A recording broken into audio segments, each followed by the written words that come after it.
morning. It's Midnight's Edge in the morning. That's the worst Mario I've ever done in my life. Good morning, kids.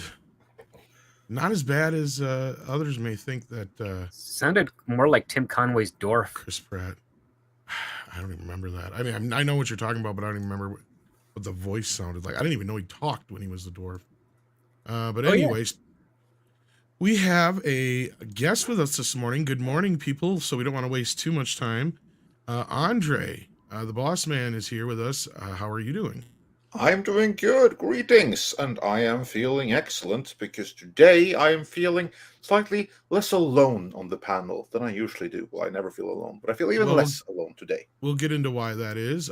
Joining us is Script Doctor from the Great White North. How are you doing? Doing well. We got some thunderstorms over here, so hopefully they don't interrupt the show on my end. Well, good morning to you, and good morning, Culture Casino. How are you doing? Good morning. I am doing very well. I get to go see a film I have been looking forward to today, so yes. I'm going to see it as well. You forced me to buy a ticket, so I will be going here this afternoon. Maybe I'll swing around and go see Air as well, since I might not be doing 4K for you. I might have time to do both. Oh, you have to tell me what you think of it, because I might be tired after Mario. I might be like, fuck this, I'm going home. Minutes. You'll be fine. Calm down. I'm an old man, Culture, but we're wasting time here. We have a guest with us, isn't that right, Andre? Why don't you tell us why you don't feel so alone anymore? Yes, we do, because I am not alone, because today, and this very rarely happens, we have a fellow countryman of mine on the panel, namely Arch of ArchCast fame. Welcome to Midnight's Edge. Thank you very much for having me. Absolutely. It's a pleasure to have you on. And many of our members have been requesting your presence for a very long time. So now Arch is here. Everyone smash that like and help share this stream. Let everyone know that we are live. But for those who may not be familiar with you, why don't you just give us the brief lowdown on who is Arch and what do you do? All right. Well, I started doing Warhammer lore quite a few years ago, just as the initial waves of the modern day wokeism problem began to creep its way into our online spheres. And I wanted to cover Warhammer because Total War Warhammer was announced, and I always dreamt about that game being awesome, which it was, sort of. But more and more I spent time online, I started noticing that all of our entertainment was becoming, well, awful, and Warhammer was heading in the same direction. So I started looking into that, and now I've got my own cultural commentary channel where I do my little bit to try and fight against the oppressive nonsense that's currently weighing down on all of us. I, for one, have no idea what you're talking about. I plan on consuming all the entertainment that our corporate overlords tell us to, and I will watch it again twice. Thank you very much. Every ticket will be bought. Even the Rings of Power? Even the Rings of Power, I will watch it all.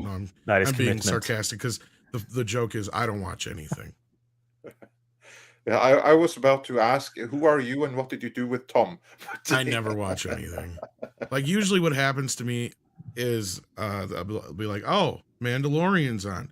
Turn it on for about 2-3 seconds. Next thing you know, I'm watching Rolling Thunder or something else because I'm like, fuck this. So yeah. I think last night's selection was Cool Hand Luke, and I'm sitting here going, why is this such a great classic? I don't understand. But that's a whole nother conversation to be had. But yeah, we did have a new Mandalorian episode, and nobody cared. I think we'll try to bypass that as much as possible because there's some other Disney news, isn't there, Andre? Yeah, there are other Disney news as well. Very few good for Disney, especially where the Mandalorian is concerned, which has now lost half its audience, and that was up until the last few episodes. And I'm a few episodes behind, but from what I'm hearing of this most recent episode, it's not going to win any favors. That's kind of the impression that I have got from it. But we'll talk about that today. We'll talk about some of the latest Disney failings, which of course gives rise for Nintendo and the Nintendo Cinematic Universe to maybe take over the market position that Disney once had. So we'll talking about that, and of course we'll talk about the most recent ratings that we now have gotten for the Rings of Power, and they were not good. Sticking to the world of streaming, we'll also talk a bit about the most recent revelations coming from The Witcher, and on that note, how much the showrunners wanted to get rid of Henry Cavill and how early. And of course, Henry Cavill, he went on to do Warhammer. And that, of course, is Arch's area of expertise. So we'll get into that along the way as well. And I know that you may have some updates for us on exactly what's going on with Amazon. So we are going to get into that as we get going here. So everyone, smash that like, help share the stream, and we will get into the topics at hand. Before then, let's say hi to our audience. We have a few people joining us. We have Fat Elvis is here, and he says what I think many former Disney fans will be feeling: Nintendo for the win. We have Davina Duckworth is here. Sia is here. And Cartoon Man 154 is here. Indie Phantom is here. Chris Raposo is here. Sad Monkey is here. Yeah, evidently wasn't too bad or too pleased with The Mandalorian. Jason Gray is here as well, and Dark Winter is here. But let's see what you have to say in these super chats. But before then, we also had like a trailer for the new Barbie movie that is coming up, and ever since that trailer come out, my Twitter feed has been absolutely clogged up by Barbie posters, and I'm so fed up. These but are amazing. Other people will get a kick out. I got wrapped up into it, Andre. I had no plans in it, no plans whatsoever. But Robert Meyer Burnett was staying up too late last night, and I made the mistake of telling him to go to bed. So he's like, "All right, I leave it up to you."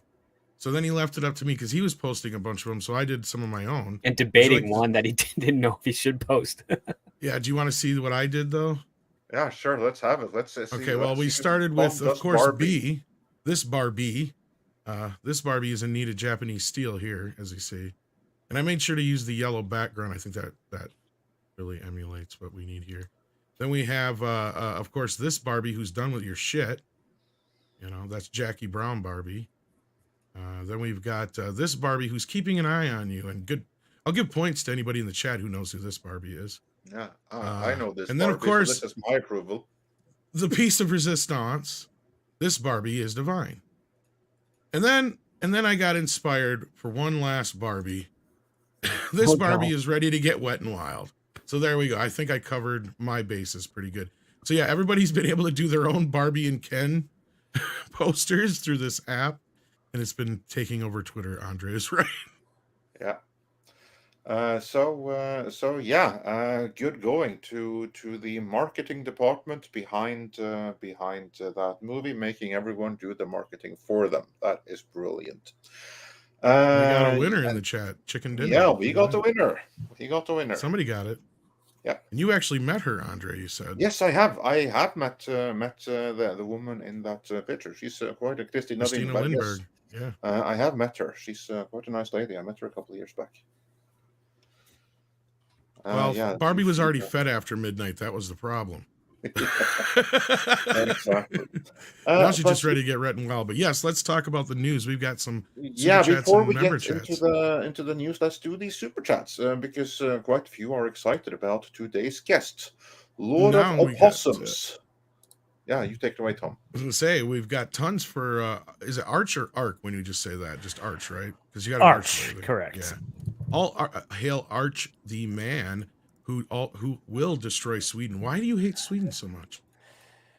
It's biological. I've heard about this, but I just got to ask every Norwegian. The Swedes are an inferior species that are clogging up otherwise good land. That's what I've heard. Something like that. The real old senator says, "Hello, Midnight. Never heard of your channel before. Hope you're doing well. Looking forward to seeing your content. Well, good to meet you, and we're glad to have you here. Hopefully we don't drive you off too soon. House of Atreides is here and sends 550 Canadian and says, it's glorious to see Anheuser-Busch being destroyed on social media. Hope and pray they lose billions.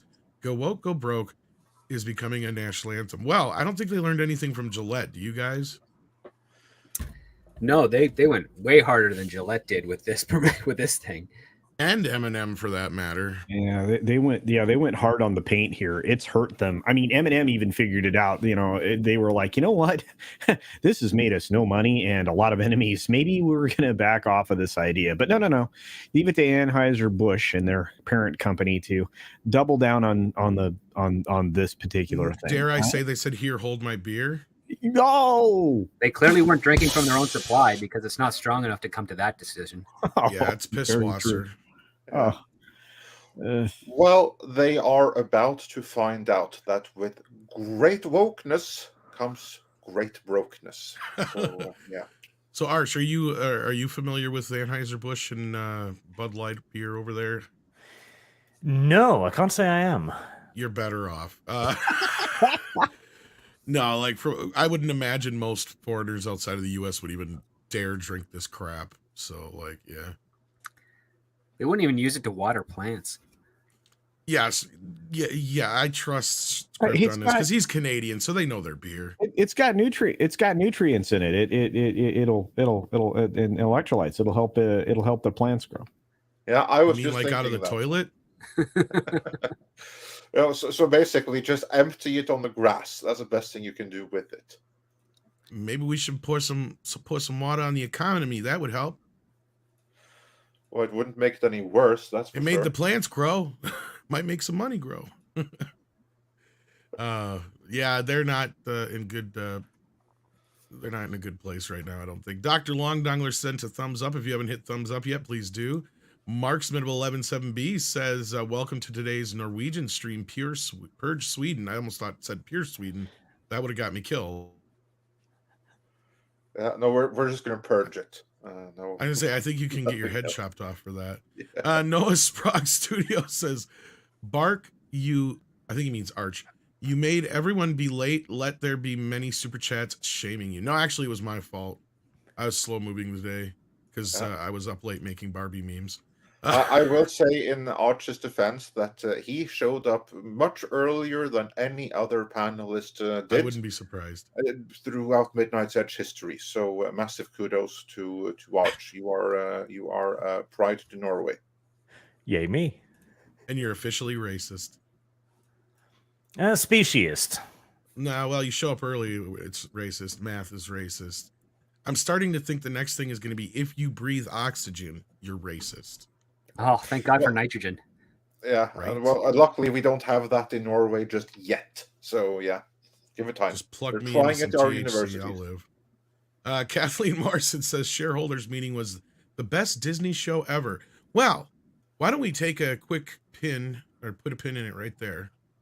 Because this is the first topic of the day, I would say, right, Andre? I should say so, yeah. It ties into the video that we dropped just a few hours ago. And if you haven't seen that already, you absolutely should after the stream, or maybe open a separate window and see it there, where we basically go over the highlights, or from Disney's point of view, lowlights of Monday's shareholder meeting, because that was something, wasn't it? Yeah, I don't know if Arch had a chance to check it out, but I know Culture and Script are familiar with what went down, and that was a let's just say that was a bloodier match than Rocky versus Apollo. Yes. 2. The second film. I'm going to say this, and then I'll let Script fire off. But I felt like the people that were asking the questions that really led us down this wonderful path of destruction, they either were well coached in how to get around the screener, or they were just very bright humans that figured out how to get around the screener so they could ask these questions. And if by percentage 3 or 4 of these people got through to ask these questions that really put Disney on their heels, as a percentage, that means that these are widely held questions that regular, normal, everyday stockholders have. They Well, are I think not pleased with what's happening at Disney. As I say, I think it's becoming more obvious that they can't hide it anymore. They clearly knew how to get on these calls, like you said. They managed to make sure that most of the problem was later in the call, so they couldn't be cut off without it being obvious. I bet. Yeah. And they did. They held their feet to the fire when I would say, what was it like? They had like 5 calls, and 3 of the calls were pretty much beating the same drum, going, "Why are you spending all this money on this crap that nobody wants? When are you going to get rid of the woke? When are you going to stop being political?" Yeah, and one of them that was neutral was still heavily weighted against Disney's practices. So, not to mention one of the shareholder proposals that was voted down, of course, garnered a lot of support from shareholders. So, the individual retail holders, not, of course, the institutionals that control the board and everything. But I look at it and I'm going, you guys aren't getting it. These people are unhappy. So, I don't know. What did you think, Script? I thought it was brilliant. Bob Iger's gaffe, failing to disassociate Disney and Reedy Creek. It's going to lead to an investigation. Because what he should have said is he should have accused Ron DeSantis as harming the Reedy Creek district for what the independent Disney company is doing, and frame that as a bias to anything associated with Disney, as opposed to basically just saying he came after us and didn't distinguish that Reedy Creek was different because it's supposed to be. So I thought that was very telling. For a former weatherman, he really did not see that coming. So, he is weathermen usually suck. Yeah, they can't predict shit. True. But I all I can say is that I look forward to seeing what the fallout comes of this, and I think it's going to take many years for any sort of real repercussions to land. But the next coming weeks are going to be really interesting, and I'd keep a close eye on the stock market because who knows what direction it's going to turn. Arch, have you had a chance to familiarize yourself with the whole Disney earnings call? Not with the earnings call, no. I'm familiar with the things around it. Disney de facto declaring war on the government where they're located. Apparently thinking that they are their own government now. There was also the declaration a while ago that they were giving Disney all kinds of special privileges in Reedy Creek for the length of the life of King Charles III and any of his descendants, which they described as King of England, which was a bit of a gaffe because no such title exists. Yeah. Yeah, that was pretty inventive accounting. I think. The only King of England. Yeah, at least 300 odd years since there's been a King of only England. Yeah. Yes, the title King of England was abolished in 1707 or so. In favor for the King of Great Britain, I believe, right? Correct. Mm-hmm. And the Commonwealth. And the Commonwealth, right. Basically just says, yeah, England's expanded now. So it was more like England plus. They're using somewhat outdated laws there, but even so, that's exactly what Iger basically undid. This brilliant defense and everything, that he just undid that by conflating Disney with Reedy Creek, and the two are supposed to be completely separate entities. And Iger basically admitted that from their point of view, they aren't, and that's going to cost them. That's going to cost them years and years in courts, as Script said there. But to me, the really big issue and the big takeaway is that right now, Disney is a company that is serving only the big institutional investors. And that would be BlackRock, since Vanguard has gone off of the DEI and SCG bandwagon. It's just BlackRock left. So he's basically serving them. And what was so astounding to me is all of this discontent from the regular shareholders who no longer identify with the company that they are the owners of. This is an absolutely untenable situation for Iger and the entirety of the board. It cannot last. And that is why I think that Iger, he may be someone that right now is serving two masters. There's obviously BlackRock, but I also think that behind the scenes, just off camera, Nelson Peltz is holding a gun to his head. Because if Nelson Peltz were to launch a new proxy fight right now, he'd win. And he'd win so much support that he could actually come gunning for Iger himself. Yep. Because what we saw in that shareholder meeting, for those that haven't seen it, what happened in that shareholder meetings was that almost every single shareholder that called in, that usually would be supportive and just ask purely lightweight questions, and there were like 2 or 3 that did, but the majority actually ambushed Iger and really asked tough questions bordering on accusations. Because what he's doing right now is clearly mismanaging under the mandate that he has been given. And I think that's why we're seeing all of these mass fightings, everything like that. Because Chapek was talking about fighting a few hundred. Iger right now, he will be firing 7,000s. We heard that he may be firing 4,000 over the course of April, and it could be another 3,000 after that.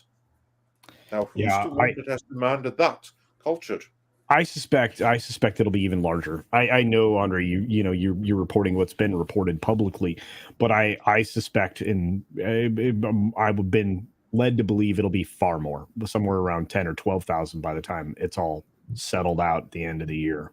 So they're going to lay off a considerable portion of their entertainment and creative side of things. It's going to be, the bloodbath is real, is probably the best way to describe it. Yeah, absolutely.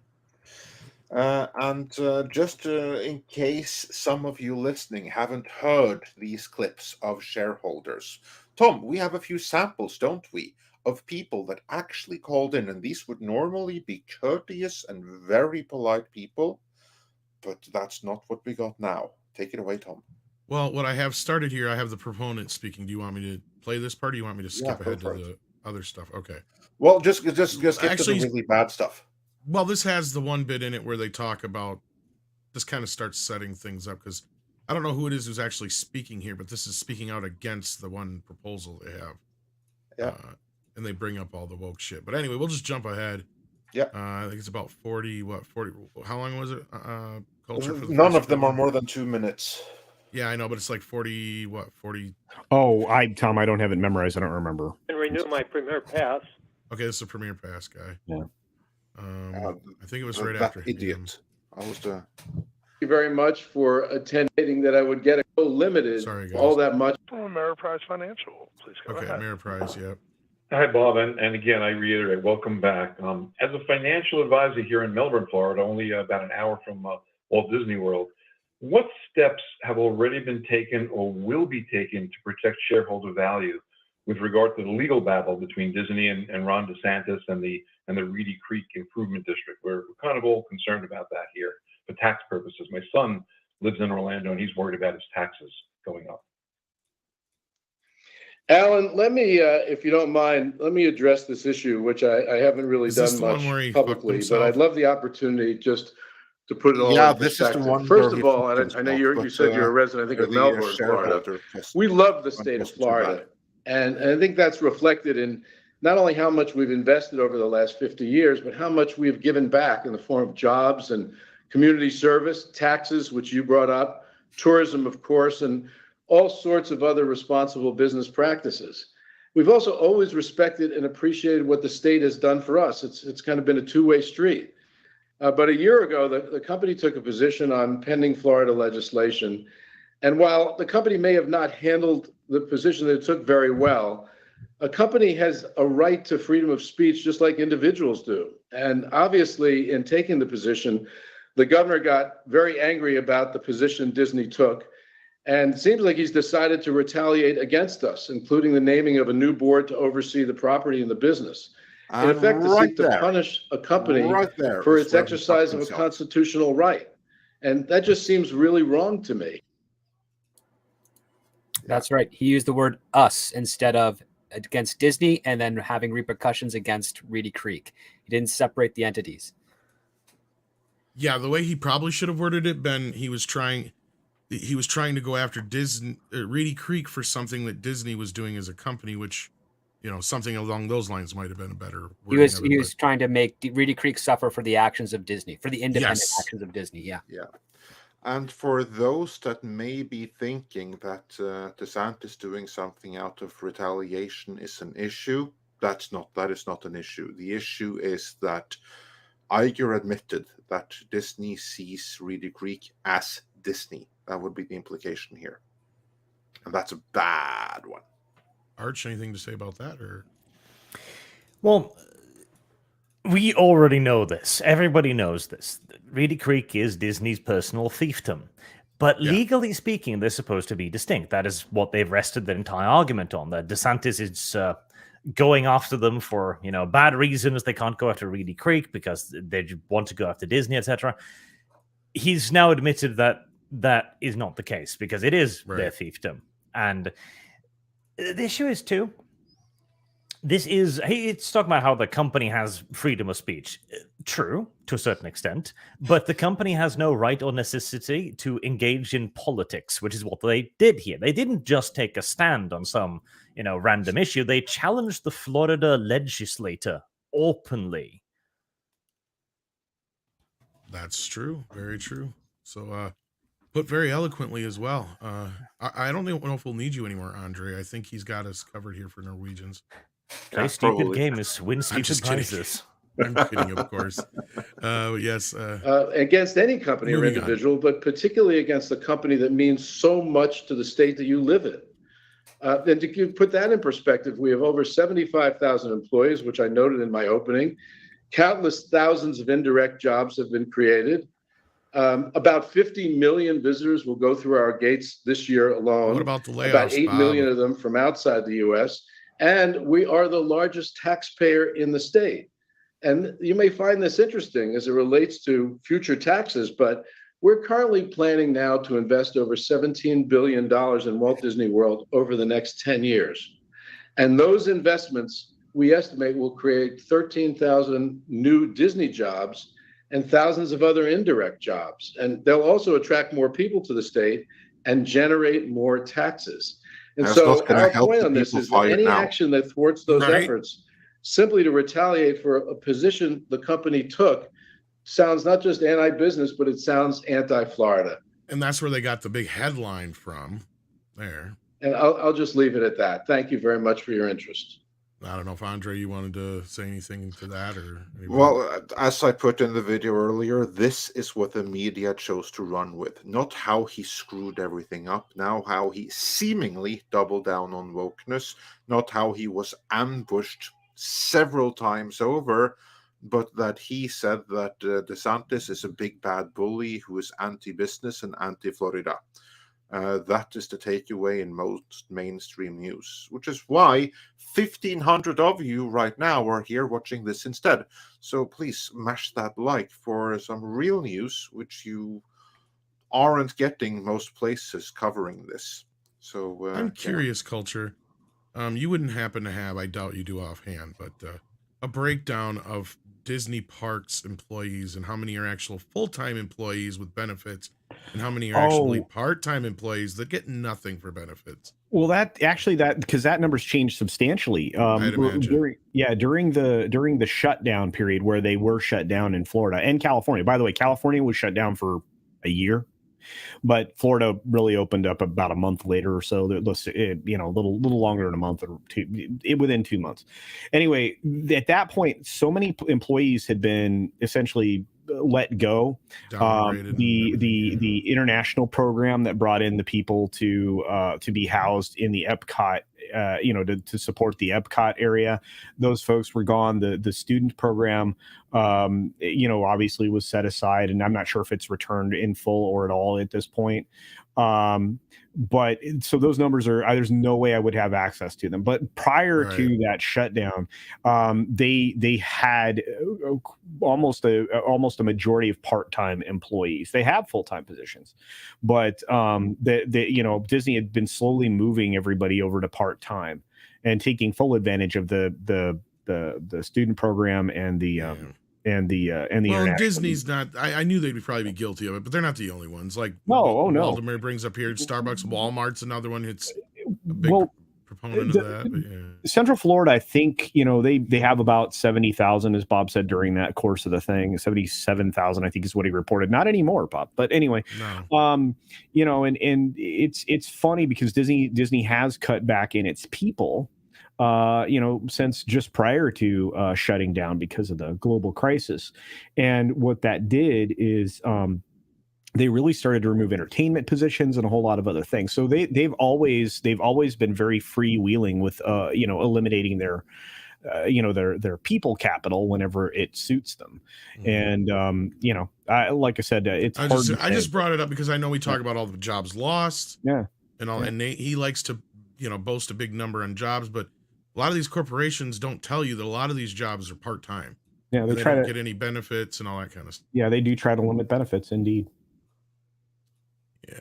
All right, let's keep going here. Yeah. Let's move on to our next question today comes from Raymond. Towards the very end, around like the 50-minute mark, 50-something, because that's when the really bad question is. Good morning, Bob, and thank you for coming back after a successful retirement. It's a painful task, I'm sure, and I know that you do it for love of the company. No, this is not the one. Let's just skip forward. Regarding the less than 10% of the revenue, my comment is it wise for the company to take political positions to satisfy a very small portion of the people when our primary mission is entertainment? He just snuck his shit through all that other garbage. That was what. Yeah, not education.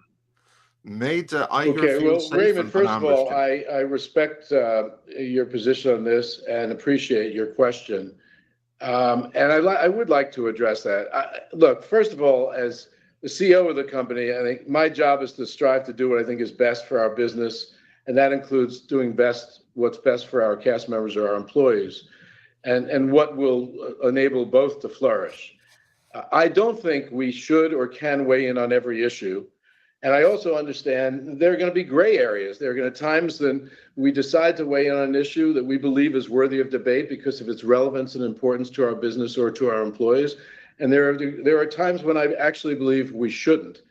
But I strongly feel that we alone have to determine whether, when, or how to weigh in on an issue, whether it's private or public. Of course, with the standard that when we take a position on those matters, there's a true reason why we have. And in almost all cases, it has to be because it directly affects our business or our people. And I think if you look back, for decades, corporate America has expressed themselves on numerous issues of both right and wrong. And our country, I think, is better off for that. And this was evident during the civil rights era, as I recall, as a child, when a lot of companies weighed in. Yeah, this is where he tried to compare this shit right now to the civil rights era. It's like, are you shitting me? On injustices that they saw in America. It was certainly true during World War II when those that stood in silence, in some ways, still carry the stain of indifference. So as long as I'm in the job, I'm going to continue to be guided by a sense of decency and respect, and trust our instincts that when we do weigh in, we weigh in because the issue is truly relevant to our business and to the people that work for us. Thank you. Yeah, that was a whole lot of bullshit.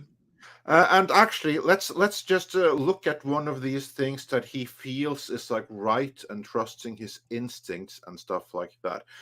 Cultured, he put up a new project that is coming to Disney Plus. Let's just bring this up right here. See how this fits up with, lines up with Iger's instincts on being with history and with the times and being an activist and all that kind of stuff. I put the story. Yeah, I've got it. I'm very slow in sharing it, but this really irritated me this morning. It quite surprised me. Disney has elected to greenlight a German original program for Disney Plus, mind you, their family streaming service, about a pregnant teen who falls in love with the devil. In fact, if you read further into the article, this pregnant teen, she was essentially impregnated by the devil. This is family entertainment. So it's Rosemary's Baby? This is family entertainment to Disney. This sounds very German, if nothing else. It does.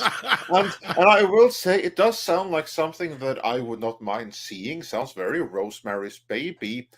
But I'm not sure that I would want that available on Disney Plus. What say you, Watch? I mean, does that seem kind of like some, I don't know, brand confusion maybe? Well, actually, let me touch back a little bit to the call as well, then I'll expand into it. Yeah, go for it. We talked a bit briefly before the show started that we are kind of leaving our golden age here. There was a period where money was everywhere. It was seemingly growing on trees. You had massive investment companies like BlackRock pouring money into everything. And companies could just grow and grow and grow and grow, and there was always cash to be had. But now that is no longer the case. Many of these companies are beginning to pull out. They need returns on their investment finally, and the investors themselves are starting to look at things and going like, okay, but is my immoral nonsense really worth all of the money I've put into this? And they're starting to ask questions. The problem is there's going to take quite a while before the full company can begin to turn, because we're only now beginning to see these objections really becoming, mainstream and obvious. And so the company itself is probably going to be producing stuff like this, thinking, well, this is very modern, and God help me, it is. Without really considering the, again, wider implications. Because imagine a show like this, like 20 years ago, for example. Like, yes, we have a German movie about a young girl impregnated by Satan running on the Disney Channel. It would be absurd. Yeah. And it probably is absurd now as well to a lot of people who are the investors of this too. I think this will yet again just hasten the awareness of those on the inside to see like, okay, I put my money into an entertainment company largely aimed at a younger audience, and now this is what they're producing. Is this going to get me my money back? Much less grow it? Yeah, I would not put money on that, but also I don't know how sure they want to make money, but culture, take it away. Sorry, no, I didn't mean to interrupt, but I did want to read something from this. I'm going to describe what exactly this program is. It says, Pauline follows the eponymous protagonist, an 18-year-old who accidentally becomes pregnant from a one-night stand. With school stress, the climate crisis, and the downfall of society weighing heavily on her mind, because that's what 18-year-olds think about, by the way. Something she doesn't need at all right now is catching feelings, especially not for her one-night stand Lucas, who, as it turns out, is the devil himself. That was the pitch. There was something in there that I caught that I've been telling you guys we're going to start seeing and hearing more about. But remember, it said about the environment, something about the environment. The climate crisis. There you go. See, and this is why I can't believe that Bob did pivot in this conversation, because he could have pivoted away from all the DeSantis talk and said, like, that's a subject that, we're working on and trying to deal with right now. But we're really excited about what we have coming up with this kind of a thing and that kind of a thing. And, because ESG is the way they're coming. Yep. That's what they're working on next. Like Universal's already in front of it. This is what they're doing. And this is what we were telling you guys. They just go from one thing to the other where the money is. The money has run out on the woke. So that's the one sign we have that this woke shit's going to go away. What's going to replace it now is the ESG money instead. Yep. So trust me, you're going to start hearing more about this environmental shit in these movies. Yep. Yeah. That's like the one thing that had me worried about the upcoming Red Sonja movie. Even there, they somehow found some environmental worry. But yeah, we'll see how that goes. But let's see what you all have to say about Disney in the Super Chats before we move on to the next topic here. Oh, there is one more phone call after this, but yeah. Oh, yeah. The big one. But let's grab some Super Chats and then we'll get to that. Pete Den Cat sends in a member chat and says, I've got a free membership milestone chat. But wait, I only have 150 characters to come up with something cool and witty. Okay, here goes. Shit. Yeah, that happens. That is cool and witty. Yeah, it was. Yeah, absolutely. Planner Aspect also sends in one and says, Mandalorian's latest episode, so astonishingly cringe, I'm in shock. I'm hoping after my 7.5 mile walk to, I think it means to go see Super Mario Brothers, and I will feel cleansed. Yeah, a few of us are planning on going to see that in a little bit here, actually. Marksman of 11 7B says, Hail Arch, no cat boy to hold you down today? What's the word today? Do we starve the Irish and finish what the British started? Hashtag breed kibs. The Irish are the Swedes of Great Britain. Ah, there we go. Yeah. Every nation has their own Swedes, don't they? See, why is everybody going to pick on us Irish all the time? Canada has Quebec. The whole Irish thing is one of the things that I've done with my community that we find funny, because we discovered all of this old anti-Irish propaganda. And like we're talking from like the 40s and the 30s and beyond that. And it is the craziest shit where it's just like Irishmen, they're different than us. They're the N-words of Europe, etc. And full-blown crazy. And I find racism to be just be incredibly funny because of how absurd it is. And that was beyond absurd. Like you had Irishmen beating at the gates of the White House. This is with the Irish whiskey battle and shit. And it's like, wow, they had imagination back then. No, we did that kind of crap. I recognize we'll totally own it. If there is booze involved, chances are we did it. Well, I stand corrected. But I can't defend my countrymen after that. Like, yeah, we get a little out there. I can't wait to take Tom and the other Irish in the Midnight's Edge community out in the Temple Bar in Dublin. I don't even drink. That's the thing. I'm not a drinker. Oh, you just wait until you get a taste there. I'm sure the Irish in you will awaken.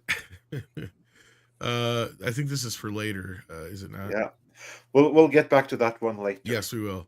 Ray Young 74 sends in £2 and says, Bridges for the Bridge God. Bridges for the Bridge God, indeed. The holder of rivers. Then Wartooth 88 says, Arch, more Dread lore videos, please. Oh, so you two are Dread fans, huh? Yeah. You and Andre would have a lot to talk about. Yeah, I love me some Judge Dredd.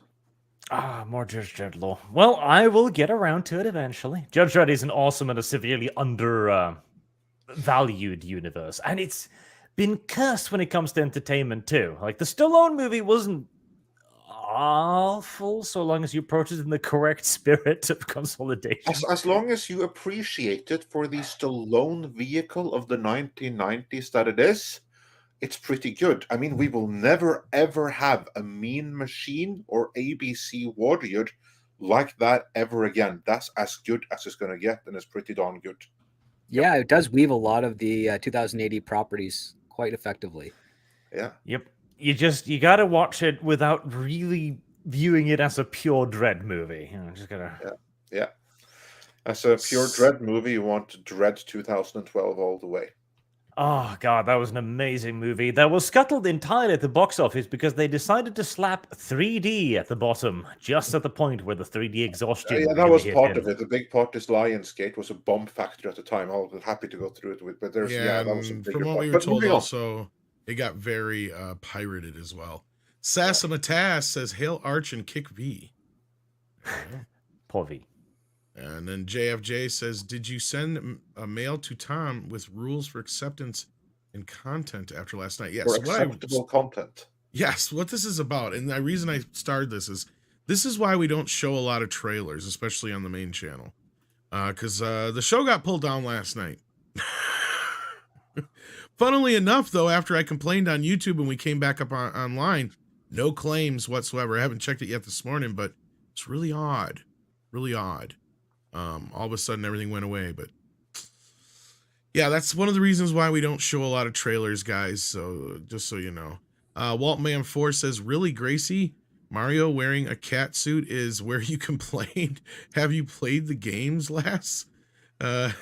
We had PETA up the butt about the raccoon suit. Yeah. I don't know if you guys saw this bad take from Grace. I mean, it's just a day that ends in Y. But never trust a woman of her age who still applies makeup like a 3-year-old.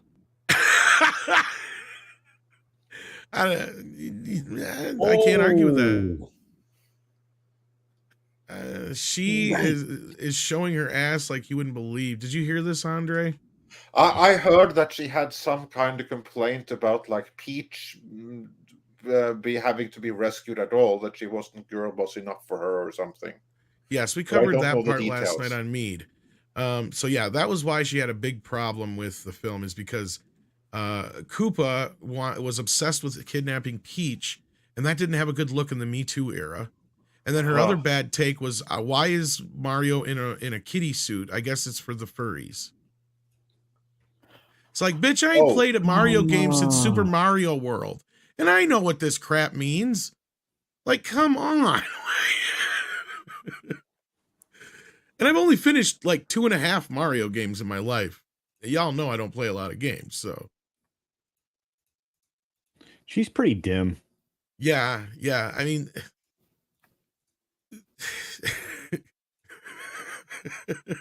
how do you not soak some of this shit up just naturally?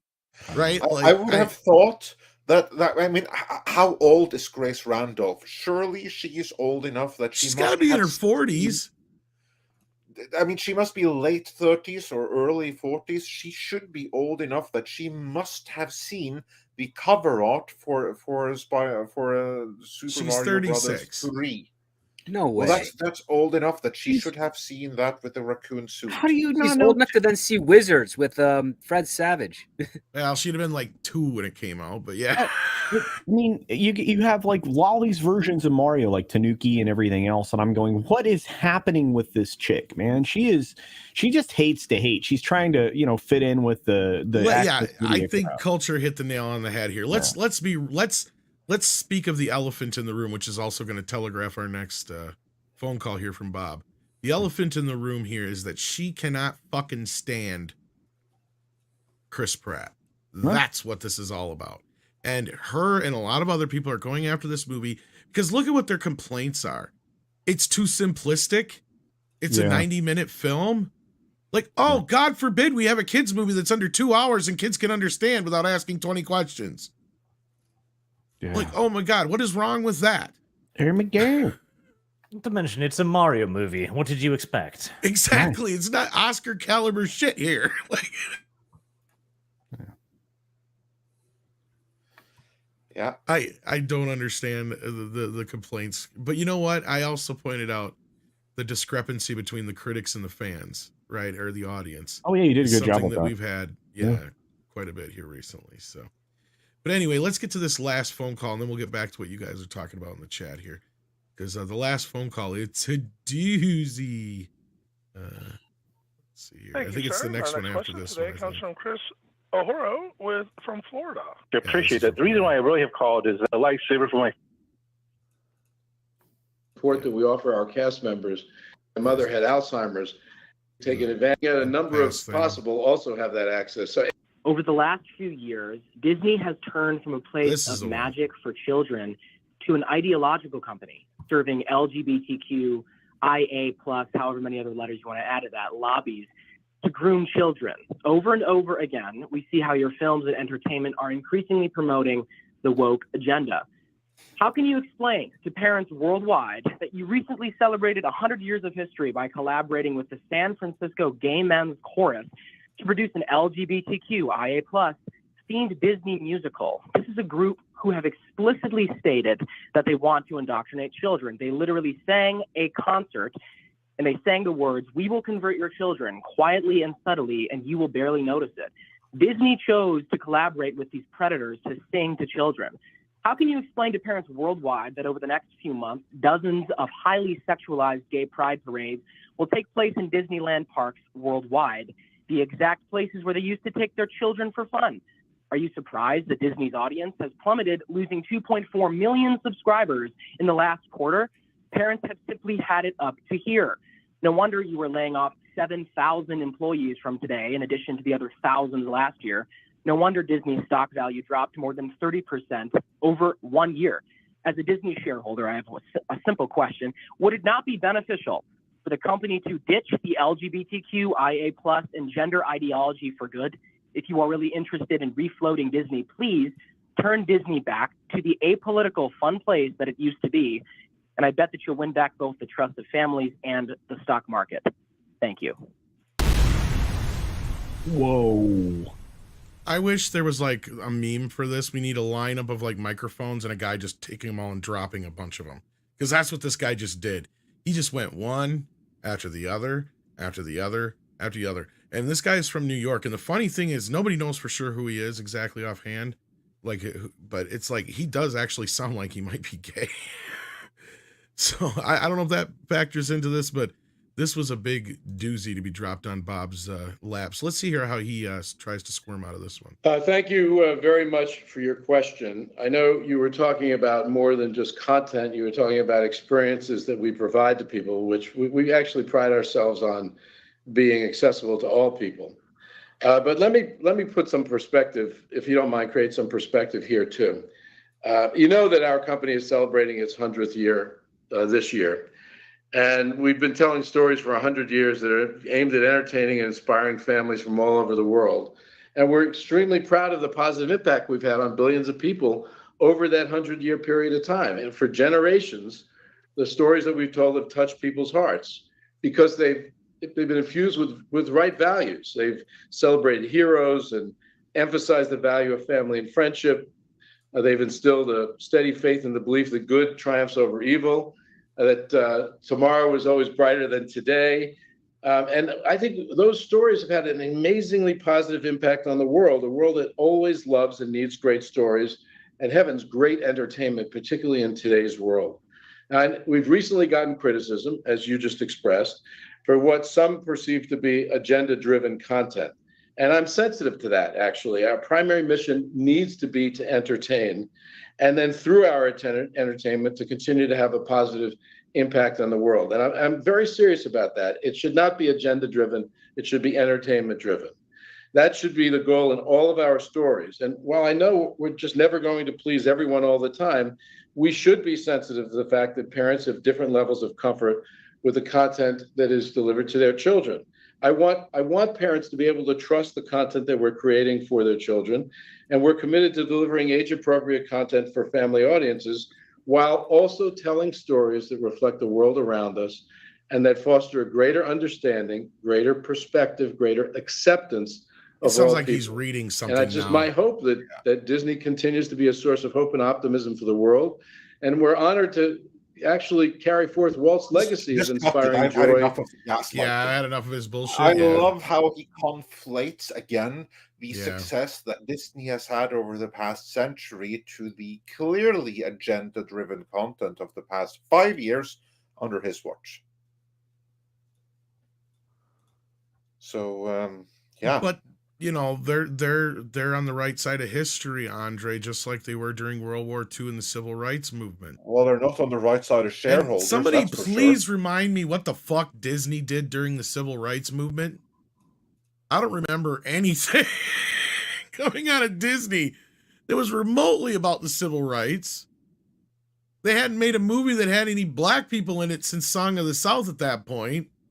I mean, what the fuck? Disney is one of the most whitest companies in history.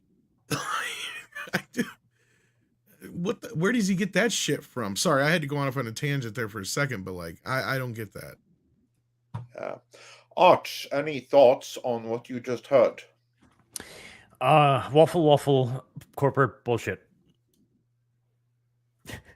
That's actually succinct and simple, because that's all it was. Because again, he doesn't. it doesn't have an argument against it. Like, yes, you are going woke. And as you mentioned, like, he might be gay too. That's the thing. Most of the people I know who are gay, who are trans, don't like the LGBT lobby because they view them as politicizing their identity. And they don't want to be politicized. They just want to be able to exist like normal people. Yeah. Yeah. Yeah. Yeah. Good point there. Culture Script, any final comments on this before we do Super Chats and move on to the next topic? Nope. Oh, that was the word salad there was ridiculous. And again, he's trying to reframe a question, that he didn't like, that was really very much exposing what Disney has been doing, and him and Bob personally has been doing with this company. And if the shareholders think about it for 2 minutes, it's not debatable. So, the word salad that came out of his mouth was, Jean Pierre chick, that's in the White House. It was just trash. He's lost whatever charm and charisma that he had because he's sacrificed it on the altar of woke. Anyway, that's just my opinion. Maybe I'm wrong. Yeah. But someone who is not wrong is the collective chat, and we now have almost 1,900 watching. So everyone, please smash that like, help share out this stream to even more, and we'll do a couple of these super chats. The CO92 sent us $50. Thank you so much, saying, thank you. This Disney issue is just a political stunt for DeSantis to get more votes from the far right wing for his potential presidential run. Hate to break this to you people, but DeSantis is not the so-called chosen one, as you are making him out to be. I don't know exactly which you are referring to I here. Don't know, we haven't really brought up DeSantis much at all. No, other than him is he should stay as governor. That's it. Yeah. It's a very, very good Trump cover band. I do like to see like this videos of like how you see him mimicking Trump's motions exactly with Jeb Bush there in the corner massaging his back and everything. So but I'm not disagreeing with you. I'm not disagreeing with you, and I do appreciate the support. Yeah, that's what I was saying. Yeah, I don't remember us getting that hung up on DeSantis, but thank you very much. Yeah. Max Mercer says, this is the one we got to save. Waltman says, really, Gracie, we got this one already. I'm falling behind today. Sorry, I don't have any help behind the scenes today. Dash Attack says, Arch, as a brony, I need to know, did Kibbs from the Bricker Bunch get you do the Changeling lore deep dive? I will watch the full thing when I can. Syntax. I read it as written. No, that was an April's Fool thing I'd been asked to do for years, and I was like, yes, let's get into My Little Pony lore, and so I did. Okay, so and another thing people are bringing up that the chat was bringing up DeSantis mostly. So maybe. That's right. Okay. Yeah. Well, that's the thing with you. We don't know who one is referring to. Can I just add to that thing prior to what Dash Attack sent here and just say this? I would prefer that DeSantis stay the governor of Florida for the next 15, 20, 30, 40 years. I think that he would do a lot better than to try to, take down, what is a political hammer in the next election. But we'll see. Anyway, sorry, my 2 cents. He appears to be doing really good in Florida. Yeah. We'll have to see. And then moving on from there, we have CC Karaoke, who says for $2 Canadian $20, Tanuki Mario turned me into a furry. Not really. So, yeah. Well, I can understand why, CC. He's quite cute. Gonzalo Bergali sends in 1999 and says, I watched Mario yesterday. How the hell did you see it yesterday? I've had several of 3 to 7 nonstop talking kids behind me. They were all, we need to see it again. At the end, it's a popcorn flick, lots of references to other Nintendo properties and Mario games. How'd you get to see it yesterday? Lucky Ducky. He must be in a bigger city. They got it. It appears that the target audience of 3 to 7-year-olds who talked so much that they couldn't pay attention and need to see the movie again were happy with it. So, success for Universal, I guess. Yeah. Then Pilgrim Media says, Arch, they call us squareheads in Minnesota. Yeah. That's not all we call you.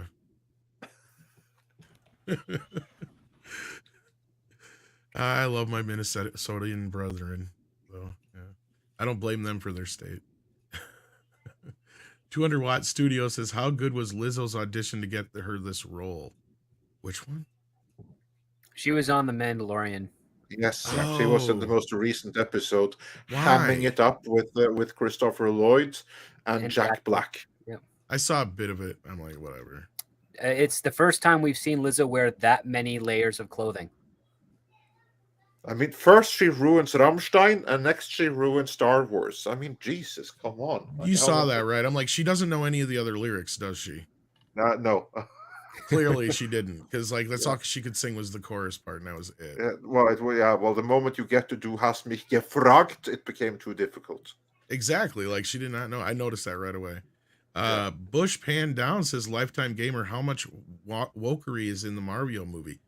I haven't heard of any wokery. In fact, if Grace is to be believed, it wasn't woke enough for her ass. Yeah, no, it had Chris Pratt in it, so that put some limitations on it right there.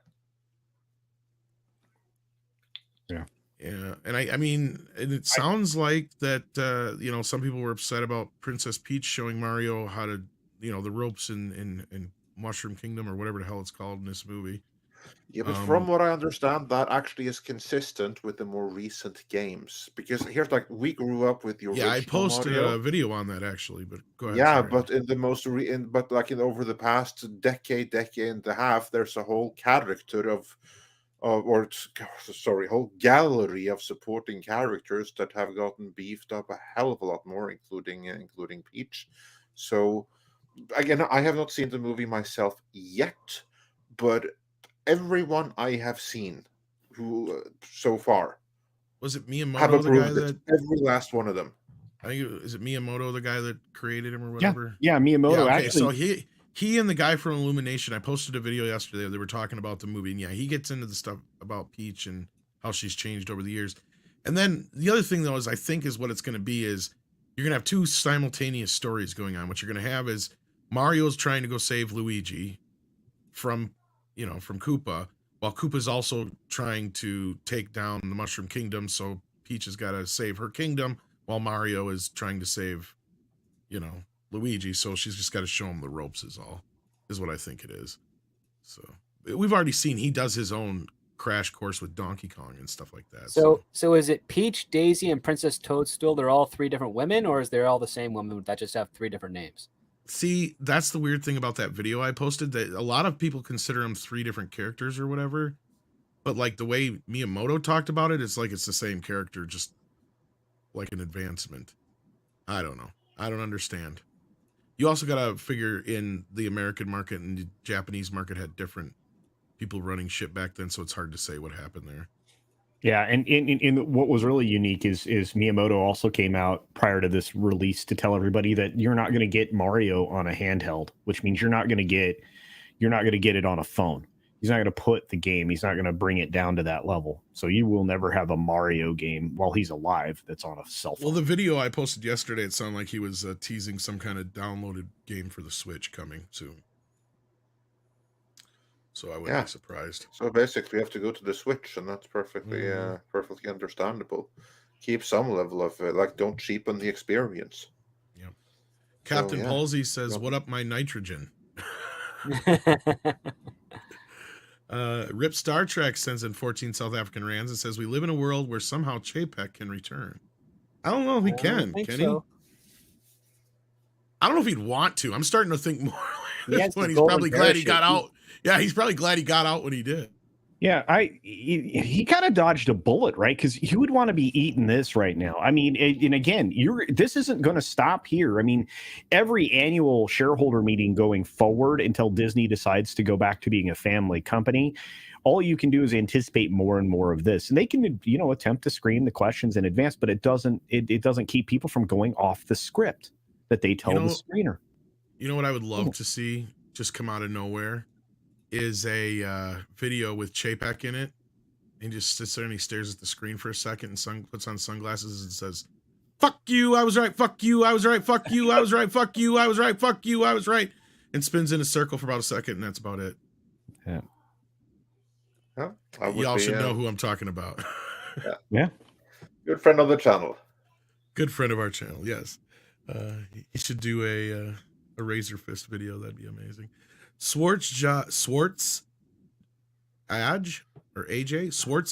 think that's what it's supposed to be. Says, "Don't know when Arch got on, but I'm glad he is." Well, he was here before all of us. I was. Yeah, it's true. He's always been here. You just didn't notice him. He was like a ninja. There's always been an Arch somewhere hiding.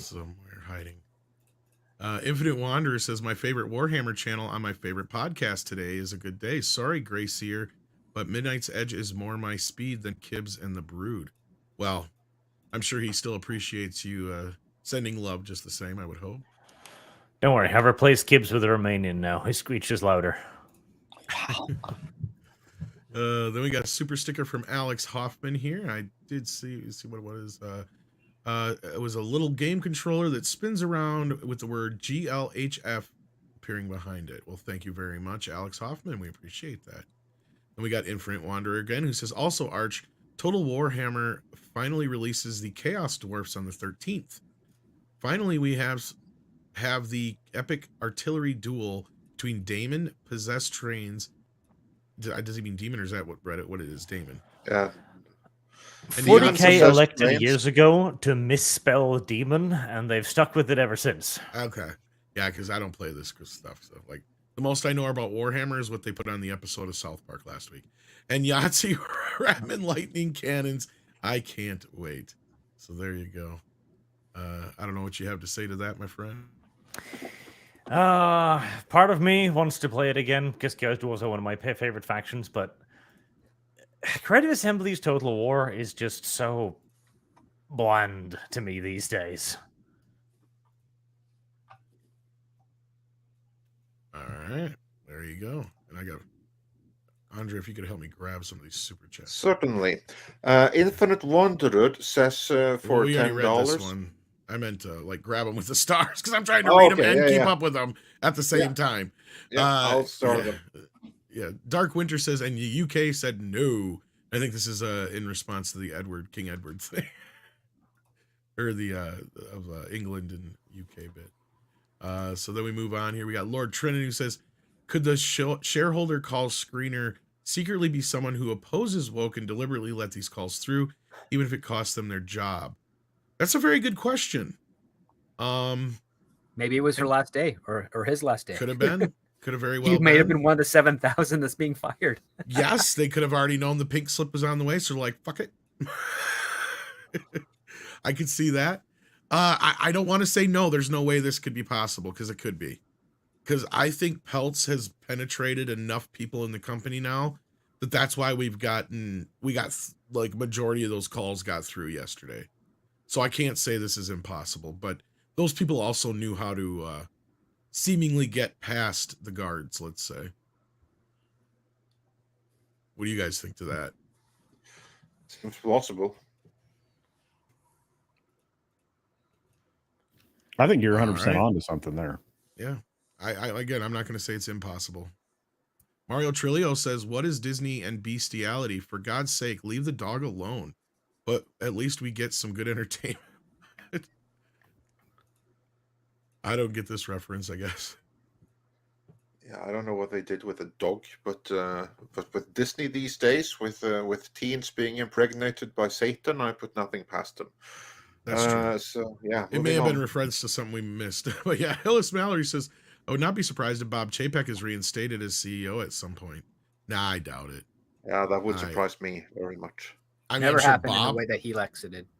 No. I'm sure Bob was wishing the other day that the other Bob was still there. But at this point, no. Tipping Barn says, forgive my ignorance, read Disney, but could BlackRock be playing the long game to damage Disney's brand so bad they end up with solo ownership? No, I don't think so. They would have to...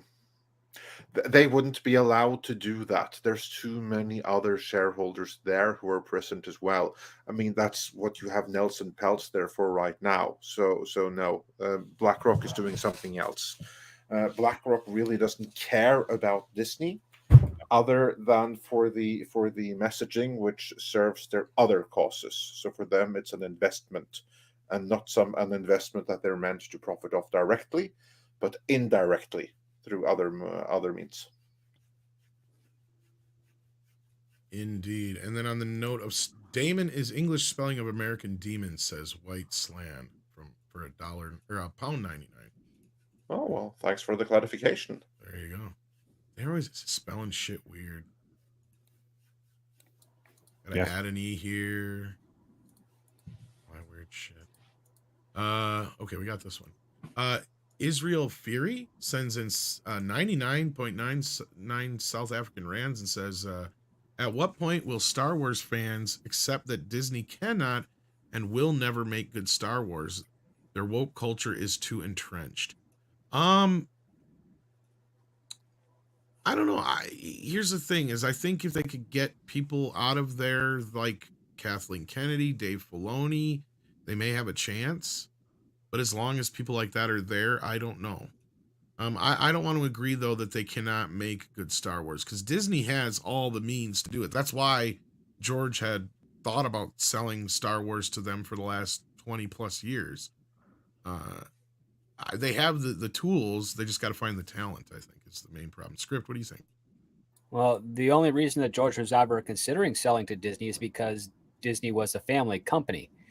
And that was it. They take care of the properties that they had, at least up until that point. They were fairly successful with the fairy tales, a couple of original films, even some of their pirate movies that they did back in the day. They did Treasure Island, and that's what he thought Disney would do with Star Wars, is they would hold it and honor it. But unfortunately, the Disney that he was expecting to buy was not the Disney that was in charge at the time of the sale. Yeah. Arch, you a big fan of Star Wars? Any thoughts on this? Sorta. I like the idea of Star Wars. I'm not sure I like what they've turned it into. Oh, you'll be hard pressed to find anybody who has.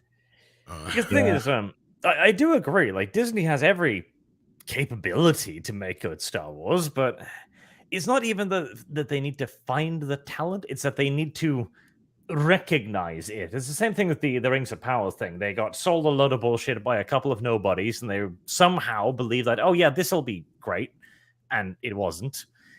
And I believe it is that the guys on the top do not recognize what makes good entertainment necessarily, and so they will pick very bad people for very, very bad reasons, because they sold them something and told them this will be good. Like, the entire pitch of the Rings of Power, for example, must have gone something along the lines of, yes, Galadriel is a girl boss, and she dates Sauron, and it'll be really shocking. Yeah, I'm looking forward to when we learn that there was a sex scene we didn't see there. But yeah, that's getting ahead of ourselves. Cultured, your thoughts on this question? Well, Disney has taken every male-dominated IP that they have acquired and turned it into a female IP, which removes the 70% of the audience that you were trying to gather in the first place. So until they put somebody who understands the franchises that they're acquiring, whether it be Star Wars, whether it be Marvel, whatever, they have no hope of success. Those are my thoughts. I think they had every intention, but at the same time, George put the wrong person in charge from the very beginning, an ideologue with bad ideas that, even Spielberg laughed at, in charge of his property prior to handing it over to Chapek. And we've seen the fruits of that effort. And it's the one last time I can blame George for screwing up. So it sounds to me like a principle here is that changing the initial identity of something is detrimental to that very identity. Yeah. Well said. Exactly. Precisely. Because if you're a fan of, like I like to say, people are fans of Star Wars because it's Star Wars, not despite the fact that it's Star Wars. Yes. Also well said. Very well said indeed. Yeah. Anyhow, we've got a couple of members here, new ones, or at least ones who have changed to a new level. We've got Darren Hughes, who's now a Viking. We got NZ Greg, who is a Midnighter for 17 months. Thank you so much. And Joel Rise, who's an Edgelord now. Thank you so much for that. Then we got Shadow Dancer the Red Mage, who says, but where will Iger get the 17 billion? He sounds like a teenager promising to buy a sportscaster with his paper route money. Yeah. That is a good question. Because he said, we're going to spend $17 billion. And I'm thinking, how? Well, he's going to fire all of the employees so he can hire new ones. I mean, fair enough. Don't ask such difficult questions. Sorry, but I don't see it. I haven't seen it in a long time. I've been watching the company, and I'm watching them lose market share. And this is usually the conversation that I have. Their cash cow is their theme parks. It used to be products, experiences, and theme parks, but now it's basically the theme parks, since they've abandoned the idea of earning money with merchandise because they make garbage that nobody wants to buy merchandise from. But at the same time, if you're not keeping pace with what Universal is doing globally, which they're not, and you are beholden to China in 1,000 different ways, which Disney is, you are set up for failure. They have no great expansion plans that anybody is aware of. They have now new added complications with what's happening with the state of Florida. They may be spending billions of dollars trying to get out from underneath the latest faux pas there. So I don't see where you're going to get billions of dollars to expand Disney World. I think they may get downgraded. And as people in the chat suggest, maybe, the wokey wokes will come in there and help them out, the institutional level ones like BlackRock and these others. But I strongly suggest that that's not even going to be an option this year. I believe the money coming in from the institutional investment level folks is going to be about $61 billion for the entertainment side of things. That's going to get soaked up really fast by the 5 big studios. So my thoughts are, and that's of course is a promotion of ESG, but my thoughts are that Disney doesn't have the money to do what Bob said they're going to do. They just don't. I don't see it coming about. And and absent an actual plan on paper, I believe that was just fluff, which I believe is what, Iger's largely survived on from the very beginning. But anyway, those are my beliefs and my understanding of what's going on. And again, disagree if you want. That's just my opinion. Yeah. All right. Let's move on. We got this one. This is one we just got. Joel Rise, we also said was a new member. Thank you for that. Pinochet's Helicopter Tour says, congrats Disney on being Florida's biggest taxpayer. Now pay more. Florida could be ruthless and just take from Disney. Panel chances feds step in. I don't know if they can they? Culture and script. I need to hear from you here. I don't think that there's a federal matter here just yet. No, this is stateside. Yeah, they can't do anything at a federal level. Yep. Yeah, these are you're falling inside of states' rights. I mean, and it's Script's 100% right. Tom's right. This is not an area that the feds will be able to trod. It will be interesting in what California elects to do, because for the time being, that's where Disney is still incorporated. But I would expect them. That was their original plan, was to move their incorporation to Florida as they moved more and more things to Lake Nona near the Orlando area. I still strongly suspect that they will do that over the long term because of the tax benefits.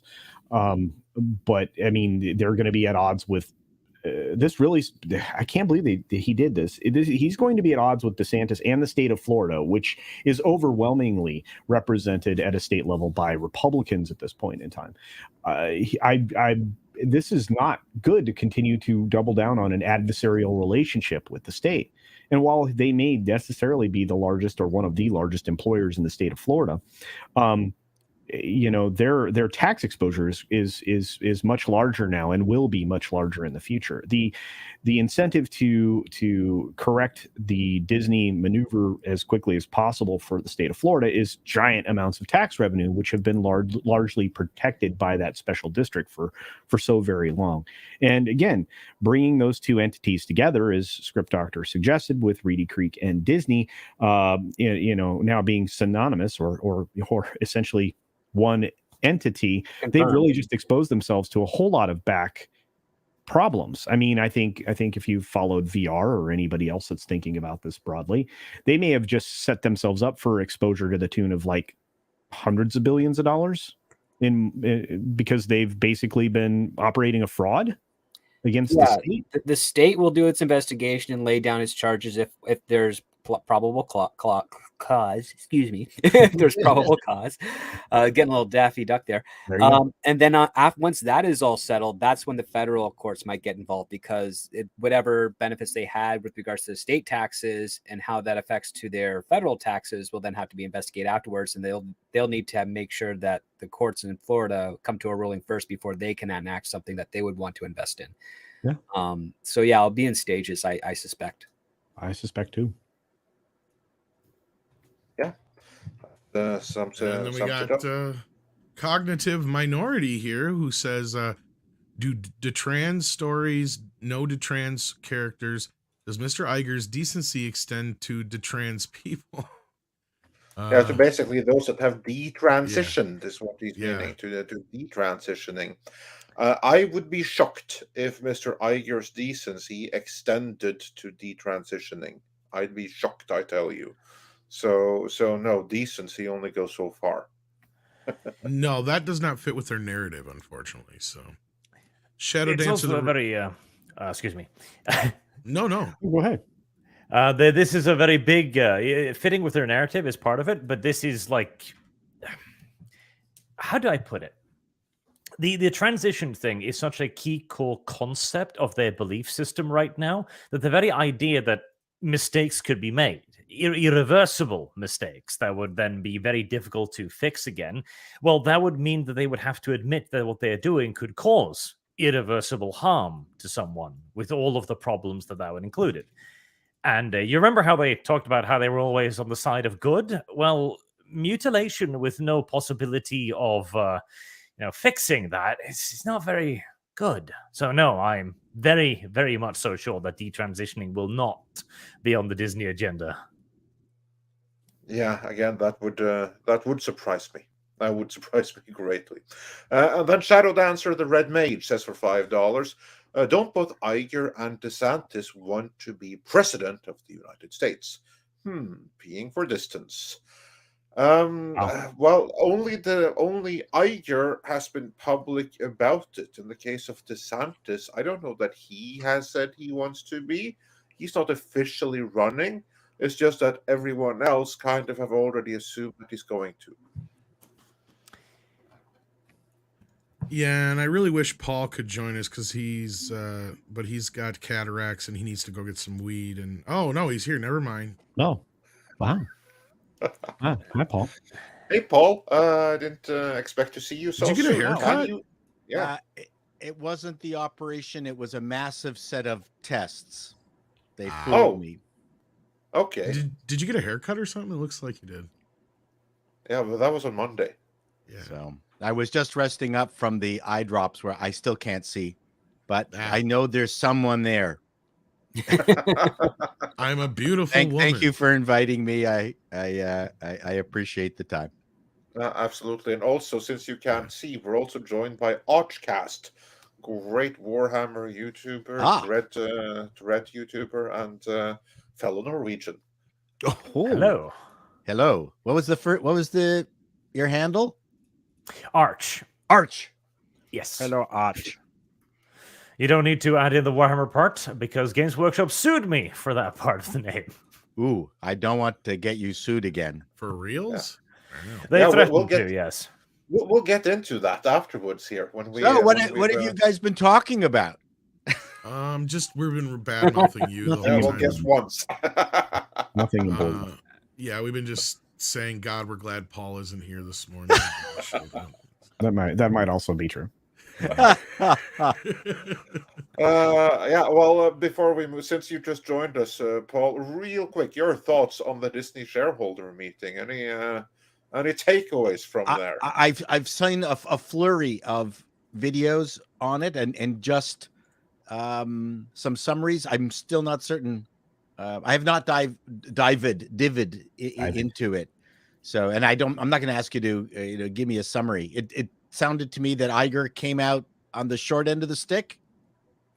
That would be a very fair summary. That's one way of putting it, yeah. So that's it. That's all I know. Yeah, sounds like fun. You got to listen to the video I put out earlier. I do believe that's a very succinct summary of the situation. Yeah. I would say he got a stick somewhere, Paul. That's how I would put it.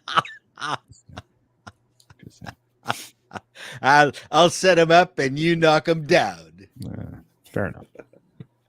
Absolutely. Yeah, but we have a ton of super chats here. So exactly. So let's run through a few more of these. And not that that's a bad thing. It's a great problem to have, indeed. It is. John Evan Bear sends in 220 Canadian because we've got all kinds of Canadians here now. And now the Canadians and the Norwegians and the Americans are all lined up. We have all the same. Well, let me do this. 33% of the show is of one country, each from an individual country. And that fixes it right there. Now we're there we go. Tag teamed up. John Evan Bear says Lucas equals devil. Is that a George Lucas dig? Well, no, most likely just a Lucifer thing. So instead of going Lucifer, they went more contemporary. Not very clever. Lucas was kind of shitty early on. I mean, especially when he brought out his prequels, he was nasty. Oh yeah, some of them. Yeah, but that's not what we're talking about here, though. Just so you're up to speed, Paul, is that family entertainment that Disney has been providing us with so much. Oh yes, they have a new show coming out from is it only going to be on the German? It's a German-made show that they have purchased the distribution rights for. Okay, I wasn't sure if it was only going to be on in Germany or all the Disney Plus, but basically, yeah, it's a show about a teen who gets pregnant by the devil. Yes. Oh, I did see a show from some, I think, Norwegian clip where they showed naked people to kids. It was some. No, that's a UK. It was British. Oh, it was British. The first episode was yesterday in the UK, but we have had that show too. So I was going to say, the fuck is that? but it's available for free on the Norwegian national. So what is it? broadcast. Guess the pubes? Kinda, yeah. Like the British version is basically just promote body positivity, where a bunch of adults basically stand naked and show their bodies to teenagers, and they're not even drawing them. No, I'm not joking. This is the new big thing in the UK right now. That's indecent exposure. Yeah, yeah. I don't think it's gonna be carried on stateside. No. But yeah, no. So what you read right there, you'll get 10 to 20 for that. Let's get it right. Yep, that's right. Can I call a relative for a clue? Dad, am I supposed to be seeing this stranger's genitals on a TV show? That's right. That's right. Oh gosh. But moving on with these super chats, so we can get on to the other topics. Robert Kirkby says, "I'm British. I never hear of this." Oh, it's in the Daily Mail. They did some coverage about it. So yeah, just check. I'm thinking of a game show of parents trying to guess whether their daughter actually has an OnlyFans account. That's it's kind of like the Newlywed Game. That sounds like something that could have been on MTV. But moving on here, we have on that show, actually, Joe Pat 87 says, when Disney Plus picks up a show better suited for HBO. Yeah, that's exactly right. Also, Amenti says for $5, teen pregnancy with the devil and climate nonsense. Walt's head must be spinning in its cryo tube. Yeah, probably you're not wrong. And Mexican Iron Man says for $10, I don't have the fucking time to wait for Disney to change. I have a 10-year-old today, so call me black-pilled, but the desire for profit shall not deter these evil, woke environmental overlords. F Disney. And I see where it's coming from. Like, you have a 10-year-old today. You don't have 10 years to wait to introduce him to Disney. He'll be gone by then. It would help if you found where your 10-year-old was first, though. But that's just saying. Well, he knows. He knows. And John Evan Bear the DNA test is still out. No, I'm just kidding. Wow. For $5.50, instead of watching the new Mandalorian episode tonight, I will be instead rewatching season 2 of Breaking Bad, which is great. I have a proposal for a new show. It's called Breaking Bad News Bears. And what it is it's about a little league team that makes and distributes meth. I think it's a winner. Pay for their uniforms. That's right. Yeah, I think it's a great idea. They're going out to do fundraising. Yeah. No one's buying candy bars, but blue meth, that's the sell. This week, the Breaking Bad News Bears go up against the Crips. Not just on the streets, but also on the baseball field. And speaking of going up against things, culture is going up against some deadlines here. I was going to say, aren't you running late here? Yeah. Oh, yeah. I'm losing you. I blew right by. I only said something like 15 minutes ago, but yeah. I'm 30 minutes past. Like, weren't you supposed to leave like 15 minutes ago, dude? Yeah. But I'm going to dip out, you guys. I had a lot of fun. Please continue to roast Disney. And I'm sorry I'm leaving the American team with one less participant in the stream. So I apologize. Tom, you'll have to carry us. Well, you're lucky that I get to leave here not too much longer after you do, or I'd feel very alone. Yeah, and then it's just a bunch of foreigners on this channel. I know, right? What the fuck is up with that? Great one. See you later. All right, take care. Bye. Reputation here. So well, we still have Team America joining us. We're going to run through a few more of the super chats. Then we're going to get into some ranks power fail. And then, of course, Warhammer, which I know you're all waiting for.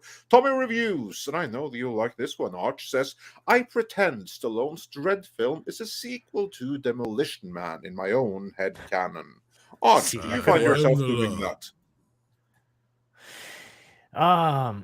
No, not in that particular way, but that would work. That would work. The difference is Judge Dredd knows how to use the 3 seashells. That's the difference. Demolition Man. Well, I watched it when it first came out. I was like, wow, this is a stupid movie. Now I'm looking at it like, wow, I enjoyed it. Really goddamn intelligent people because they nailed it. Say, that movie was a favorite of mine when it came out, and now it's like it aged like a fine wine. I rewatched that movie 3 weeks ago. It is so good. There is so much to it. Like, so many things that just went straight over my head when I saw it as a kid. That movie is absolutely brilliant. And with just like one little extra polish of the script, like just bringing out a couple of extra themes, it could have been a masterpiece. As it is one of Stallone's best movies and one of the best movies of the 90s. And standalone, it's a better movie than Stallone's Dread for sure. Although that one too also has its merits. Wolven Weaver says for $5, I'm going to go and try to see Mario later today.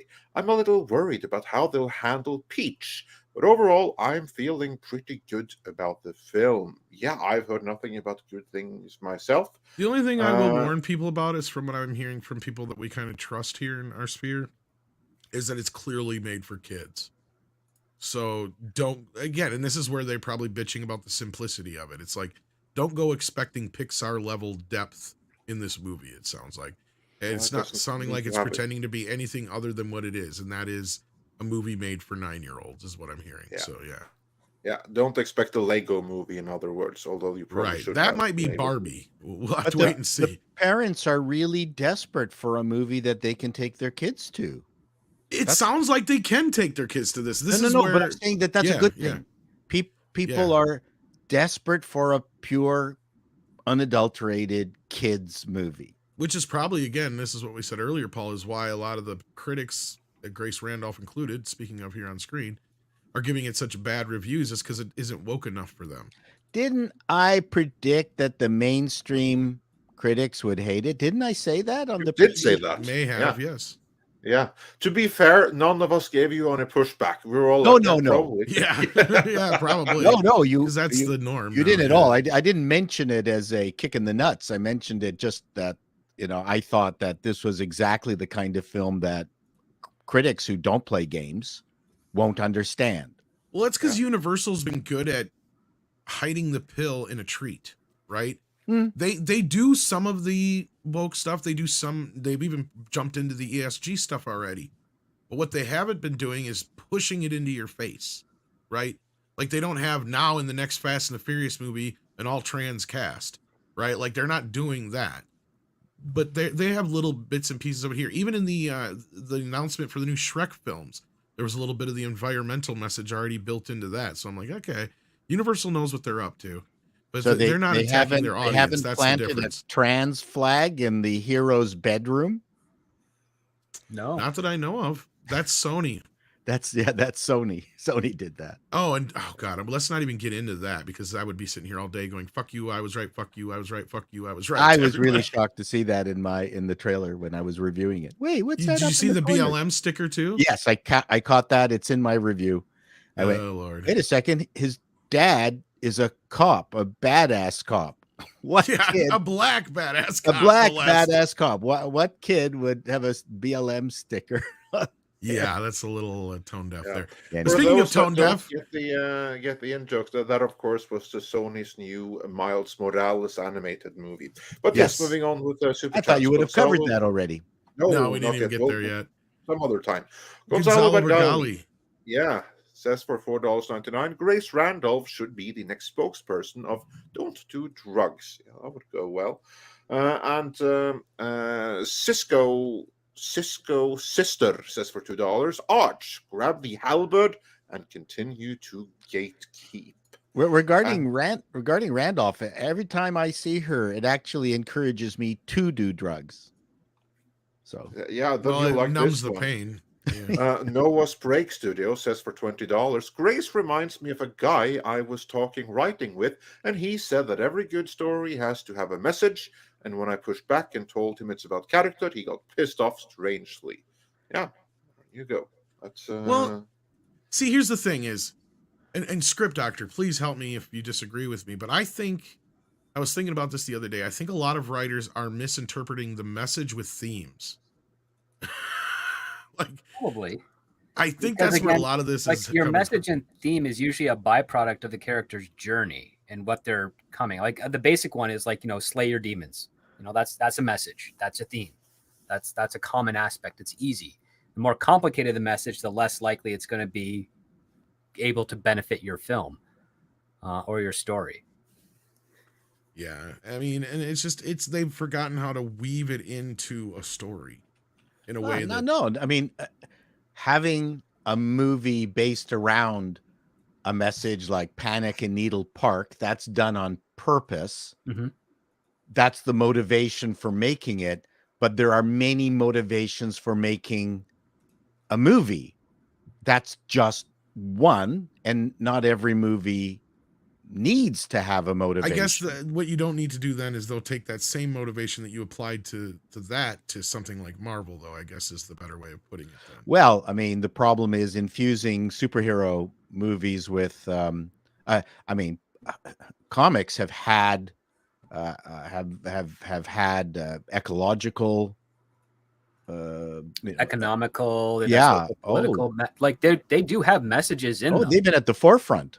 Yeah, I mean, heck, they even were trying to get the superheroes to sell war bonds back in the day. There was war propaganda messaging in them. Messages can be there. It's just how do you balance that out? And what is the priority? Really, the priority is always going to be characters, ideally, and lower on the tier should be your messages. But I know a lot more writers that have an interesting story they want to throw characters through, and they stumble upon a social message, and not like a political message, just something of society, of human nature, or what have you, and they better nurture it in subsequent drafts so that everything else has more meaning, especially to the characters. But it's a delicate balance, but I would always put characters ahead of anything when it comes to a story. And entertainment can be the message. Look at a movie like Charades. It's just pure fun. That's the message. What made me think of the messages and the themes part of it was when I was watching Cool Hand Luke last night. I was like, it felt like a modern film in a sense that they were really heavy-handed with because I was thinking of when the movie came out, the time, who they're trying to portray Luke as, what he's doing with the whole system, and how it ends up being. And it's like, this feels as convoluted as some of the stuff we have nowadays. I get it, it's a classic now, but I'm stretching myself to see like, well, how this is much different than some of the shit we have nowadays, because it's pretty clear what this movie's trying to say here. And I mean, again, it is what it is, but it's, I don't know. I think you can get a little heavy-handed with the messages when you're trying to push them into movies like that. Unless that's clearly what you're trying to do. Like, I don't care if you're making a Harvey Milk movie or something like that, that's fine. You know, something like that, a biopic. They're meant to have those kind of messages because that's what the person was all about, perhaps. But I don't know. Maybe I'm losing the situation here. Let's move on. Darren Hughes has become a member. Thank you for that. We got E1337 Neo, who says, can't wait to see Chrissy Mayer's spoof of Grace's latest harebrained take on Mario, I'm sure. Waldemar Perez Jr. says, don't forget Pride is still listed as a sin. This is true. Sebastian Skarheim. How am I doing on that one, Andre? Another Norwegian. So now there's some more of us. He says, my April Fool's joke this year, Rian Johnson's Star Wars trilogy had gotten a release date for its first movie. Posted it in a Star Wars fan group, and some of the hardcore TLJ fanboys fell for it. The moment I came clean was so worth it. Oh, that was might have been one for the ages. A lot of hopium there. That's awesome. Yeah. And then we got Demogeni in the house. How you doing, buddy? Says, same as someone who is brown. I hate being used as a shield. Absolutely. I know what you're saying there. And then we've got Michael Maroney here, who says, I'm still waiting for reimagined. Oh, I think he means reimagined. I was thinking reimagined. Mickey and Donald. Mickey's BBC and Donald. Oh, Lord. Yeah. Well, yeah, let's not give this. Goofy's already queer, I think. I mean, just saying. Which is weird because he has a son. No, I know. I'm just being facetious. Tennille89 says, well, here's a chat I never thought I'd be sending. Tom and Andre, you guys were in my dream last night. Oh, Lord. We were in a boardroom meeting. Remember nothing else, though. Ah, well, that's all I've got. Well, hopefully nothing bad happened. So. Yeah, well. As long as no mayonnaise was involved. Well, you just ruined his dreams. That's what I do. Salad. I ruin people's dreams. Landon sends in 50. This is Swedish krona, I believe. That is Swedish krona, yes. Shadiversity thought Mario was punching bag, Peach girl boss, and Koopa a simp. So it's probably same woke shit as D&D and Rings of Power. Did he see it already though? So I'm curious because a lot of places didn't open until today. Mark Smith of 117B says, Arch, we need you to grab Kibbs for Mando video now. We will be watching The Mandalorian. So far, The Mandalorian has just been goddamn boring. Not even awful or bad or anything. I've just been sitting there every episode. It's like, why does this exist? What rationale does this have for taking up an hour of my day? It's like the people who are writing Star Wars never saw Star Wars, just played the video games and is trying to recreate that. Yeah, because, I mean, Mando has become a tertiary, not even a secondary character in his own show now, and they're not any bounty hunting going on, so I was like, what? Okay. Did you see the most recent episode? No, that's the one I'm going to watch today, and if I actually kind of pray it's awful, because at least then I'll have something to talk about. Someone sent me a clip with Lizzo and Jack Black. I do believe that there's a fairly good chance your prayers might be heard on this one. Put it this way. Your plane is out of gas and it's nosediving towards Earth and you can't pull out. That's what it feels like. Well, I'll take a plane crash over boredom. So it's a just the clip I saw was so beyond dreadful. I'm glad I stopped 2 episodes ago. I just gave up. I saw that clip too, and it is some of the worst acting I have seen in my entire life. I mean, I believe I have seen better acting, less stilted in school plays. And Lizzo, unfortunately, is huge. So I'm changing the slogan to "This is the way," but I'm spelling it WEIGH. Yep. Oh, perfect. Sorry, I've just that was a nasty comment towards people who are horizontally challenged. You know, usually when Jack Black is in a project, he is the largest one on screen. Not this time. Not this time, no. No. He was model thin in comparison. Although his beard was quite voluminous. Mm-hmm. Yeah, Dyrus says for $2 on that note, a new hut kicked out Boba in a Mando episode. So yeah, looks like you have Pizza the Hut. more to for forward Cripe's to sake. there. So yeah, anyway, I'm not even gonna get started on that. Master Clockwork says not much into Tanuki Mario, Kitty Peach. Well, I'm not getting into that. I'm not touching that. Tennille says, "Hey Arch, you hear they brought back the lion?" I did, yes. That was telegraphed hard, so I'm glad they eventually went through with it. But it also means that I don't like the direction 40K is heading in, because it's somewhat but not quite compatible to "and then somehow Palpatine returned," because everyone who was dead is now back again. It's like, okay, well, so that whole Horus No Heresy one thing ever didn't really matter. dies. Like, okay, the entire backstory invalidated. The Emperor's getting back off the throne. Girly Man's back. The Lion's back. All right, sure, fine.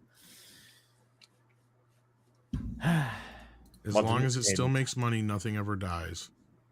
Daniel says Arch is the greatest authority on Warhammer. I'll take your word for it. Yeah, and we will get into Warhammer soon here, but we have a few more super chats to go through first. Obduello says for $5, Princess Peach Toadstool and Princess Daisy are 2 different princesses from different kingdoms. Oh. That's my understanding, but like I said, the way they were talking about them in that one interview was like they look like twins, for me. See, somebody had told me that they're all sisters or whatever, but yeah. 200 Watt Studio says the Mando episode proves how much better the acting was on the holiday special than the current Star Wars. Well, at least they tried there. Carrie Fisher did a heck of a job stoned out of her mind in that. I have a copy of the holiday special. As do I. It's dreadful. Captain Good cartoon segment, though. Yeah, and the director of our TV show, Frantics 4 on the Floor, started directing that and then quit halfway through. Oh, really? So I actually have a connection to the Star Wars Christmas special. Well, you have in addition to Star Wars droids, with the Ewok. Ewok cartoon. Then Captain Fandom Nerd says, Tom, a surprise for you on PayPal. Oh, well, I'll have to check that out here. Let's see what you have to say. You check that out. I'll run through a few more super chats here. Lily von Stupp says for £4.99, hello lads, anyone want to have a wager on the casting choice for this new Pregnant Teen by the Devil show? As far as I can tell, it's already been cast, shot, and it's waiting distribution, because the article just showed the cast in the photo of it. Yeah, that looked like a production, or not a production photo, but a promo photo or whatever. Yeah. And it looks like I'm going to see Barbie. that trailer is impenetrable. Mm-hmm. Captain Fandom Nerd sent me the money to go see Barbie, so thank you for that. I guess. I mean, I wouldn't have said no if somebody wanted to go see it, but I guess I'll have to go see it now. So. I wish I found Margot Robbie sexy, but I don't. Yeah.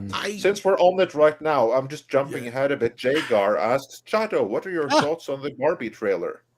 My thought is I have no idea what the movie's about. Like none. Zero. And the only thing that was intriguing is I saw a quick clip of the Canadian guy, Ryan.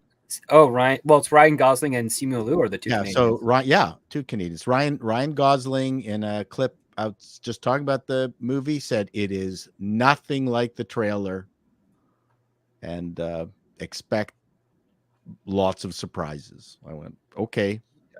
So I don't know, that intrigued me more than just the trailer. There was one quick clip where I think it was Barbie was her legs were all splayed and her head had flopped down and she had nasty writing on her face. I went, is this gonna be a horror Barbie? No, she's from the 90s. She can do the splits. No, the horror Barbie was the one we almost got. The one that they were going to do with Amy Schumer. Amy Schumer. Oh yeah, we did a whole video on it. That was almost happening. That came close. I would actually enjoy it if this thing turned into kind of a Megan. and we had no idea that it was a dystopian Barbie. That would be cool if these were just sick dolls. Yeah. No, but the jokes that are in it are kind of lame. There's some beach off joke is stolen from Family Guy. They did that like a decade ago. The one about the let's get together, but I don't know what we're gonna do when we do get together. No, the beach off. I'll beat you off. That all that stuff was jokes that Family Guy did a decade or so ago. Oh, we lost Arch. Arch will be back. So yeah. Anyways, that's all I can say. Unless you're a fan of Barbie and Ryan, I don't see what the point is of seeing the film. And he's back. It's not engrossing me. All I know is that every single woman I talk to about it or have seen a tweet about it or said anything about it, they are like gaga over this. Yeah, which I think makes perfect sense. I mean, women love Ryan. Well, it's not just that. They're gushing over the fact that, look, this movie is everything that us guys have wanted for all of our franchises. It seems like the way they're reacting to it, it's like, why can't we get a Masters Universe or a Ninja Turtles or a Star Trek? Because we've had decades of it. No, I know, but like we don't get it anymore. That's fine. Yeah, but no, I get it. But the attention to detail in this so far, they're on board. It's funny, like it's a lot funnier than it had a freaking right to be, if you ask me. There's a lot of women buzzing about this, and they're going to take their kids to go see this, and I think it's going to do very well. I could be wrong, but it's not made for us. That's for sure. It's not made for us. No, and that's fine. That's fine. Every movie has to be. Because I also noticed the other thing that people are overlooking in the trailer. It's not pandering to a specific audience either, as far as ones that have lots of numbers in their or letters in their names. Let's say. Well, at the very least, the movie has a look. Yeah, but I mean, it's not trying to go out of its way to pander to an audience that it shouldn't be. Is my point. But yeah, at least not that we can tell. So that seems all good and well. Did we read this one? Super chats? Because there was another super chat on Barbie I'm looking for right now. We did get that in this one. We did read that one. This one was read. Supposedly we missed one on Barbie, and I'm digging for it right now, so I apologize. But yeah, keep going, Andre, with the super chats while I'm looking, if you want to, or not. Is he there? Did we lose Andre now too? Is Norway's I'm here. I'm here. Going down? Or what the fuck's going on? Yeah, I just had the internet glitch for a second there. Can you repeat that? Okay, Arch is back again. Are you there, sir? I might be. I hope. Okay, well now we can hear you. Okay, good. Did the waterfall running your generator next to your house stop? I wish it was merely a generator. I could fix that. This is Windows. This is much worse. Uh-oh. Yeah, thank you, Bill Gates. Doing amazing. I said I was looking for another Barbie super chat that is not obviously in our we missed it at some point. I thought I was keeping up with super chats, but while I'm looking for that, you can keep going with the other one. I thought everyone in Norway has direct hydropower, their own little dams. That's we used to, but then our current authorities gave it all the way to Europe. So now we have European prices and reliability. So yay, that's clever, fantastic. Very clever. Norway has tremendous natural resources, you see, but we can't use any of it for fear of insulting the Sami. Yeah. And then Erin Pipe says for $10, Disney should be really worried. Those comments were from multiple people from multiple locals. Seems to suggest that most investors are thinking the same way. Yeah, I do believe that is a very valid thought. Master Clockwork says for $5, Toadstool and Peach are the same character. Daisy is a different princess. Then there is Rosalina as the third princess. Gotcha. I don't know any of these characters, but I trust you when you say it. Marksman of 117B says, first Arch, what next? Will Andre now lower himself to speak with a Romanian? Then Swedes would take over Germany and become a land of squeaking mice. Oh, we have a regular Nostradamus here with all these future prophecies. Yeah, we'll see. Well, if a Romanian has a really cool, interesting channel, I'd love to have a Romanian on as well. And then we have what I guess is a member chat from Cryam, who bought 7 tickets for Mario to drag friends. The biggest complaint is a movie that kids and parents can bond over. Best endorsement ever for the NCU, the Nintendo Cinematic Universe. Yeah, that's how they're going to kick Nintendo's ass. And then I gotta say, Lost Warrior Seeks Fandom. If you can look in your side of things, because I'm not finding it here. That one. Yeah, so unless it was before the show, then it didn't go through. I'll look for Lost Warrior super chat behind the scenes here, and then we'll do the Forbes story that's behind the scenes. Yes. So you got the Cryam one with the okay. Yes, he did. Then we've got 427 Arbach here, who says, I don't often super chat unless I have something to say, which I don't. But hail Arch, hail chat, and hail Midnight's Edge to know if I've ever watched y'all live before. Well, thank you, 427 Arbach, and we appreciate the support. That was very generous of you. Hail one, hail all, as I like to say. Yes, indeed. Mecca J says the Super Mario Brother movie opens with 98% at the audience score on Rotten Tomatoes. Ooh, interesting. There we go. That goes with what I was saying earlier, the separation between critics and church and state. Church and state, yeah. Accident Seller sends in 59 Norwegian krona and says, Mario's already on iPhone, released in the iPhone 7-8 days. Miyamoto was even on stage with Cook to promote it. Super Mario Go, it's called. Huh. I've never heard of it before. Yeah, but that was a long time ago. That doesn't count anymore. That never happened. Yeah. Whoops, and I accidentally And I found the super chat from the Lost Warrior Seeks fandom for 15 South African rounds. Let's be honest, Barbie only works as a porno. Yeah, I do look forward to the porno parody of that one, let's say. But, was there any other ones before the show we may have missed? None before the show. Okay. But I am. Keep it handy, because in case I missed any more, but I don't think I did. I just went through the whole thing. So yeah. Adam Wolford says, finally, Arch and Midnight's Edge together. Awesome. Yes, indeed. Yeah, I think we may have missed this one. Kathleen Morrison said for $2, Shareholders meeting was best Disney show ever. No, we didn't, because that was the one that we jumped off that story on, actually. Oh yeah, that's well. It wasn't so good. It was worth doing twice. There you go. Nikki Vix is here and says the best Star Wars Diz has released is in book form. Tim Zahn's new Thrawn trilogy is canon, is smart, provocative, and doesn't preach or condescend. Good reads. Yeah, and on that note, be sure to check out our interview with Timothy Zahn that we have had on the channel. Just head on over to the Star Interviews playlist, and you'll find his interview alongside many, many others, like Danny Trejo and some other minor celebrities you might have heard about. Quite a few. Bamagrad says, "What has to happen before there is a formal legal subpoena to conduct forensic financial audit of Disney's books concerning Reedy Creek operations?" Oh boy, Mikey, are you in the chat? That's outside of my purview. I'm not sure. Yeah. No, this one we have to defer to those that specialize more. Legal Mindset would be the person. So we'll see if we can have him on when this thing really heats up. We've had him on a couple of times before, so he would be the one to ask that. Absolutely.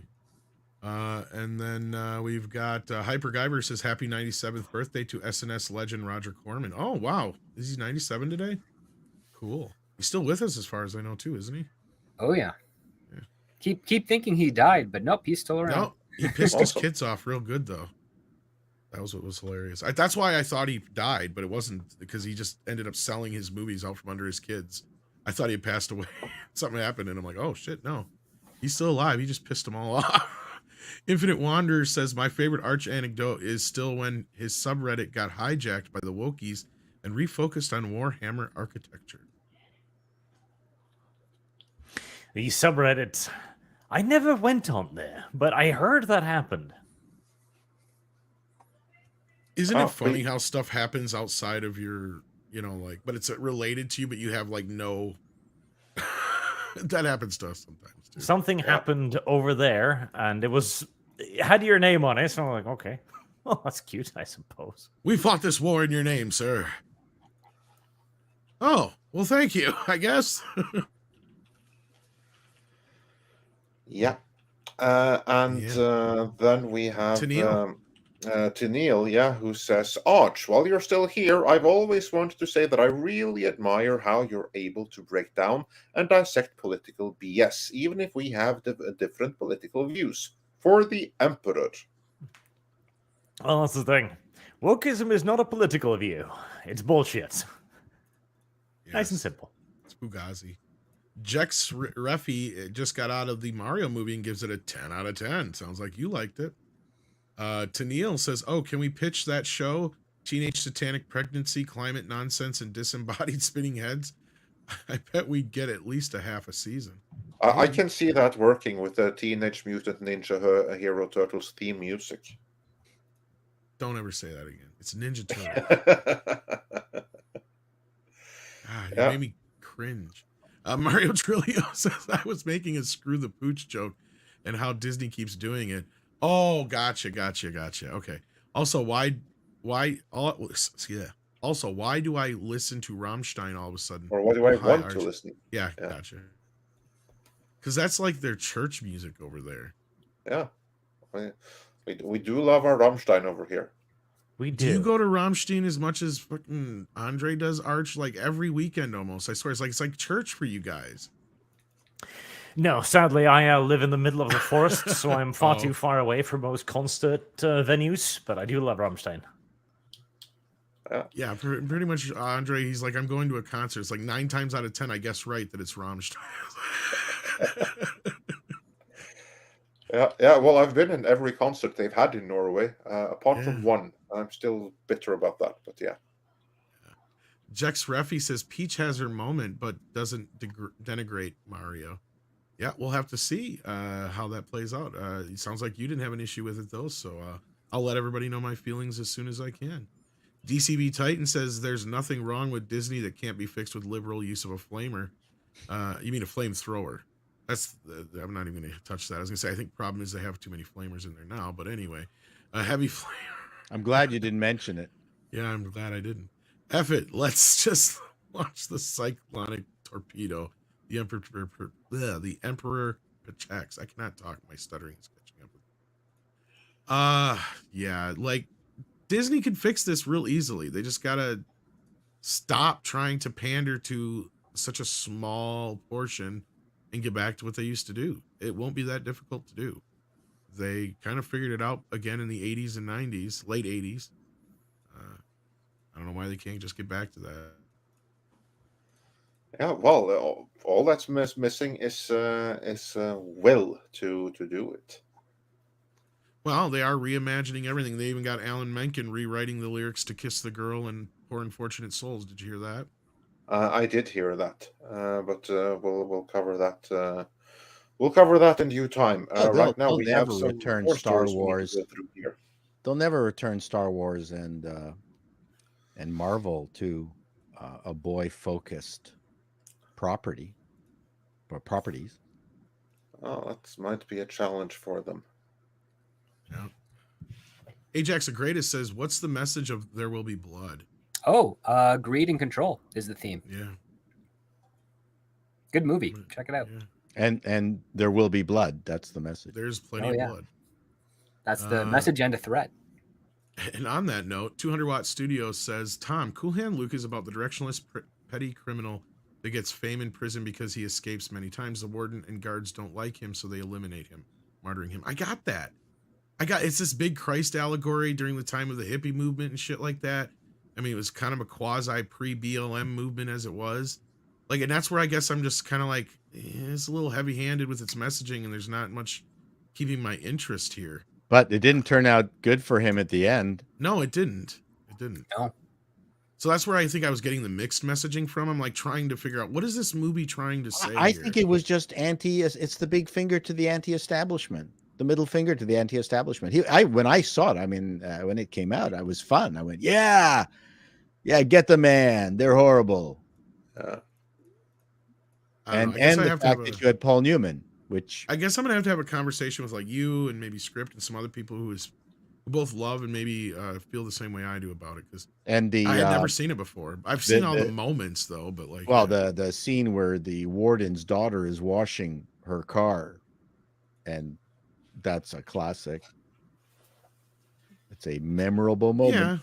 Yeah, there's great memorable moments in it. Don't get me wrong, there's some great actor bits and all that kind of stuff. It just kind of felt like, I don't know, like a heavy-handed Jesus Christ. Yeah, no, it was heavy-handed in its time. I mean, I agree, but again, we had such a wide range of movies that it didn't really, matter much. Here you had your, again, it maybe had that message in it, but you also had Paul Newman, and he was a massive draw, like massive.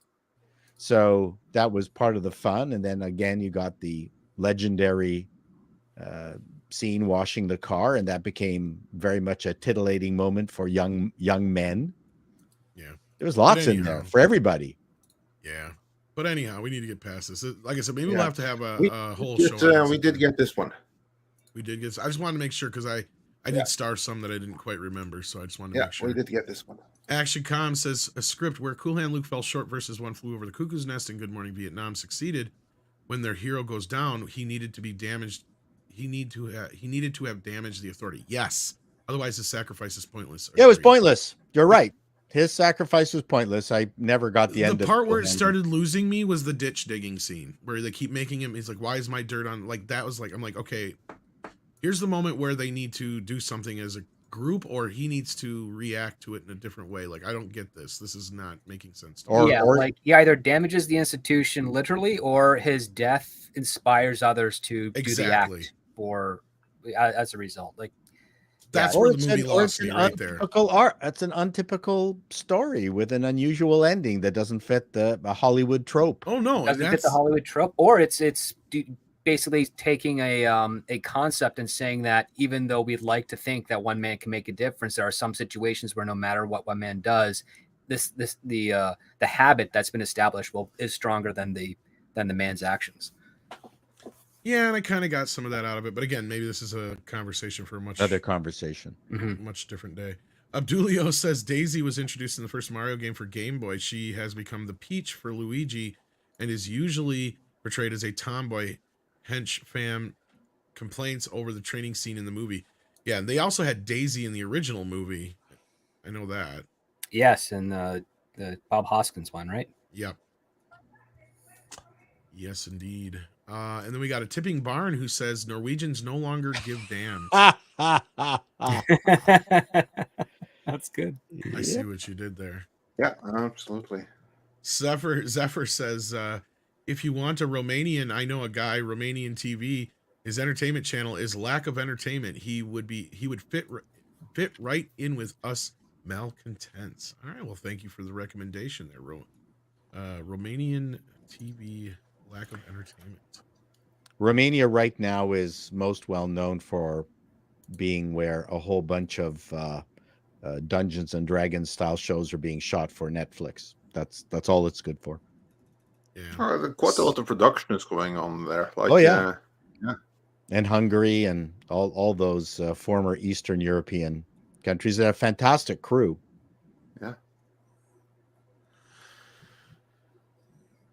And then we've got Stephen Lanudo who says, hey, Tom, literally just came back from the Mario movie. It was a lot of fun, silly in the right places, a very good start for potential sequels, 7 out of 10. Well, I'll be leaving here to go see it here in just about, probably have to leave here in about 15, 20. No, we should. What Pretty time soon is it? here. Need Pretty to wrap things up. Yeah. Tennille, well, actually, there's one more topic. I'm going to be leaving before the show's done, but yeah. Tennille says, a forest, you say. I've got this mental image of Arch living in Norwegian equivalent of 100-acre wood. Yeah. Not far from it, though we cut down most of the nearby woods because we were greedy industrialists shortly. Yeah, well, there's still plenty more wood where it came from, where Norway is concerned. Like, we're so overgrown as a whole. So, yeah. I guess that makes your Christmas tradition of riding the stag naked to after doing mushrooms to get the Christmas tree and then coming home and eating the stag a little difficult. You don't have a tree to cut down. Yeah. You've been telling this person weird things about Norwegians. No, this is the truth. This is what he told me. This is your Christmas tradition. That's what Tom remembered. That's what you told me. You guys doing? You lied to me. Robert Kajek says, "Do not post my chat. I can see you chat." Okay, a little late. Already posted your chat. Marksman of 11-7B says, "In Warhammer, flamethrowers are called flamers." Oh, okay. If the flamer is enough, grab the heavy flamer. Larger fire. Hearsay will be cleansed in holy fire. There you go. Then we got another one for Lost Warrior Seeks Fandom, who says, looks like Secret Hideout Star Trek slate seems to have not materialized today. Rumors Michelle pulled out, and Secret Hideout list their funding and reception to Academy was bad. Well, the day ain't over yet. Gotta wait and see. That. Yeah, gotta wait and see exactly what happens with that.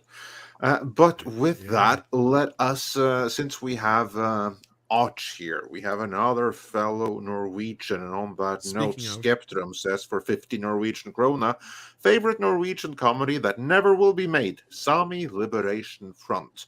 And on another note, still watch your video on Dawn of War 3 Arch. So yeah. And Arch, of course, you are most known for your Warhammer coverage. Could you tell us your history with Warhammer, including lawsuits and what have you? Yes. So I named myself Arch Warhammer initially because I was going to do Warhammer, so it made sense. But after getting into way too much of a confrontation with actual communists, a Reddit called Sig Marxism sent letters to Games Workshop, the owners of the Warhammer IP and franchise, who sent a cease and desist to me that I could not use Warhammer as part of my name because Warhammer is owned by Games Workshop. It is not merely a mallet. It is something they own. So I had to give up on that, which is a bit annoying, but that's a bummer. So you were just someone that had that as a screen name, and they did not take kindly to it. No. I was also considering actually fighting that because I'm pretty sure Warhammer is ubiquitous enough a term. But they also sent in the email basically stating that if I didn't change it, they would send cease and desist to anyone who used Warhammer in their title of the video, in their name of their channel, or in their descriptions as well. So I was like, okay, I'm going to burn the entirety of YouTube if I do that. And at that time, I still thought that the community was worth protecting, so I decided to desist. Yeah, that probably was the easiest way out of that situation. But still, that does seem like a little bit unappreciative, given your stature in the Warhammer community, which I'm sure was rising even at that time. Oh yeah, I think already then I had 200,000 odd subscribers. So I was by no means a small person, and I brought a lot of people over to their content. But this was also during the time where cancel culture was at its most prolific. So when the screeching started, they decided to just go with the, screeches. I was hardly the only one to get cancelled over that, but what can you do? Yeah, no, Zephyr even says that Games Workshop is known for setting their community on fire. I wonder if they'll ever stop the fan fiction. What do you think about that? Do you think that they're going to pull a Wizards of the Coast over at Games Workshop? At some point, unquestionably. They already did the enormous purge. Oh, God. Okay. Sleazy Games Workshop tales. So 40K had one of the best fan animations scenes in the world. They had tons of animations made by people who made them for free, and they were produced at a very high quality, including Astartes, which was the big one. And so Games Workshop decided to send cease and desists to all of the YouTube channels who were engaged in making animations, demanding that they stop monetizing via Patreon or ads or anything else like that on the threat of lawsuits. And then they also sent them that if they were willing to come work for Games Workshop directly, then they could maybe continue. And that was how they actually forced a great portion of the animator community to either come work for them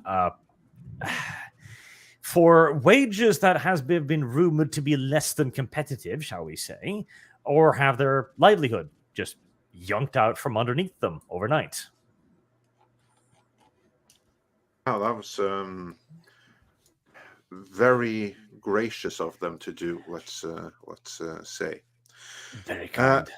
Yeah, and obviously, because the thing is that they are obviously the owners of Warhammer, and arguments can be made that they haven't been too kind to their community. And I'm not too familiar with Warhammer myself. Like very frequently, people in our chat are going to make like some kind of Warhammer reference. It'll go straight over our heads, and then they have to explain it's Warhammer and tell us we need to have Arch on. So now we are here. But one of the things that I've been hearing is that they're also increasingly trying to introduce like wokeness into Warhammer. Is what's going on with that? So they've been... I've got a couple people inside of Games Workshop that still talk to me on certain levels on various elements of it. So this mostly comes from the writers of their book, the more liberal-leaning elements of Black Library, which is their book publishing wing. I have had multiple interesting interactions with those writers. One of them gave me my official title, He Who Shall Not Be Named. Because he wrote that on Twitter, that he couldn't speak to me, otherwise he'd be in violation of his contract with GW, which is quite... I mean, it's just nice to know I have influence, I suppose. Yeah, exactly. Like, that's not on him. That's on whoever wrote, on the authors of that contract. But yeah, you obviously have influence. And these are trying to push a certain agenda, and they've been trying for a while now, and Games Workshop has been receptive to a degree. GW is a company that knows very little about the world around itself, which has been one of its greatest strengths and weaknesses over the years. But they have been slowly influenced more and more in the direction of wokeism. Like they're adding in characters with who are black for no reason. They are adding in new characters. They are adding in female characters. And the worst part is they have good black characters and good female characters already, but they choose to introduce inferior ones. I'm sure that's a tale that you know quite well. Yeah, it does ring a couple of bells. And how has the fans responded to this? They're relatively predictable, I would imagine.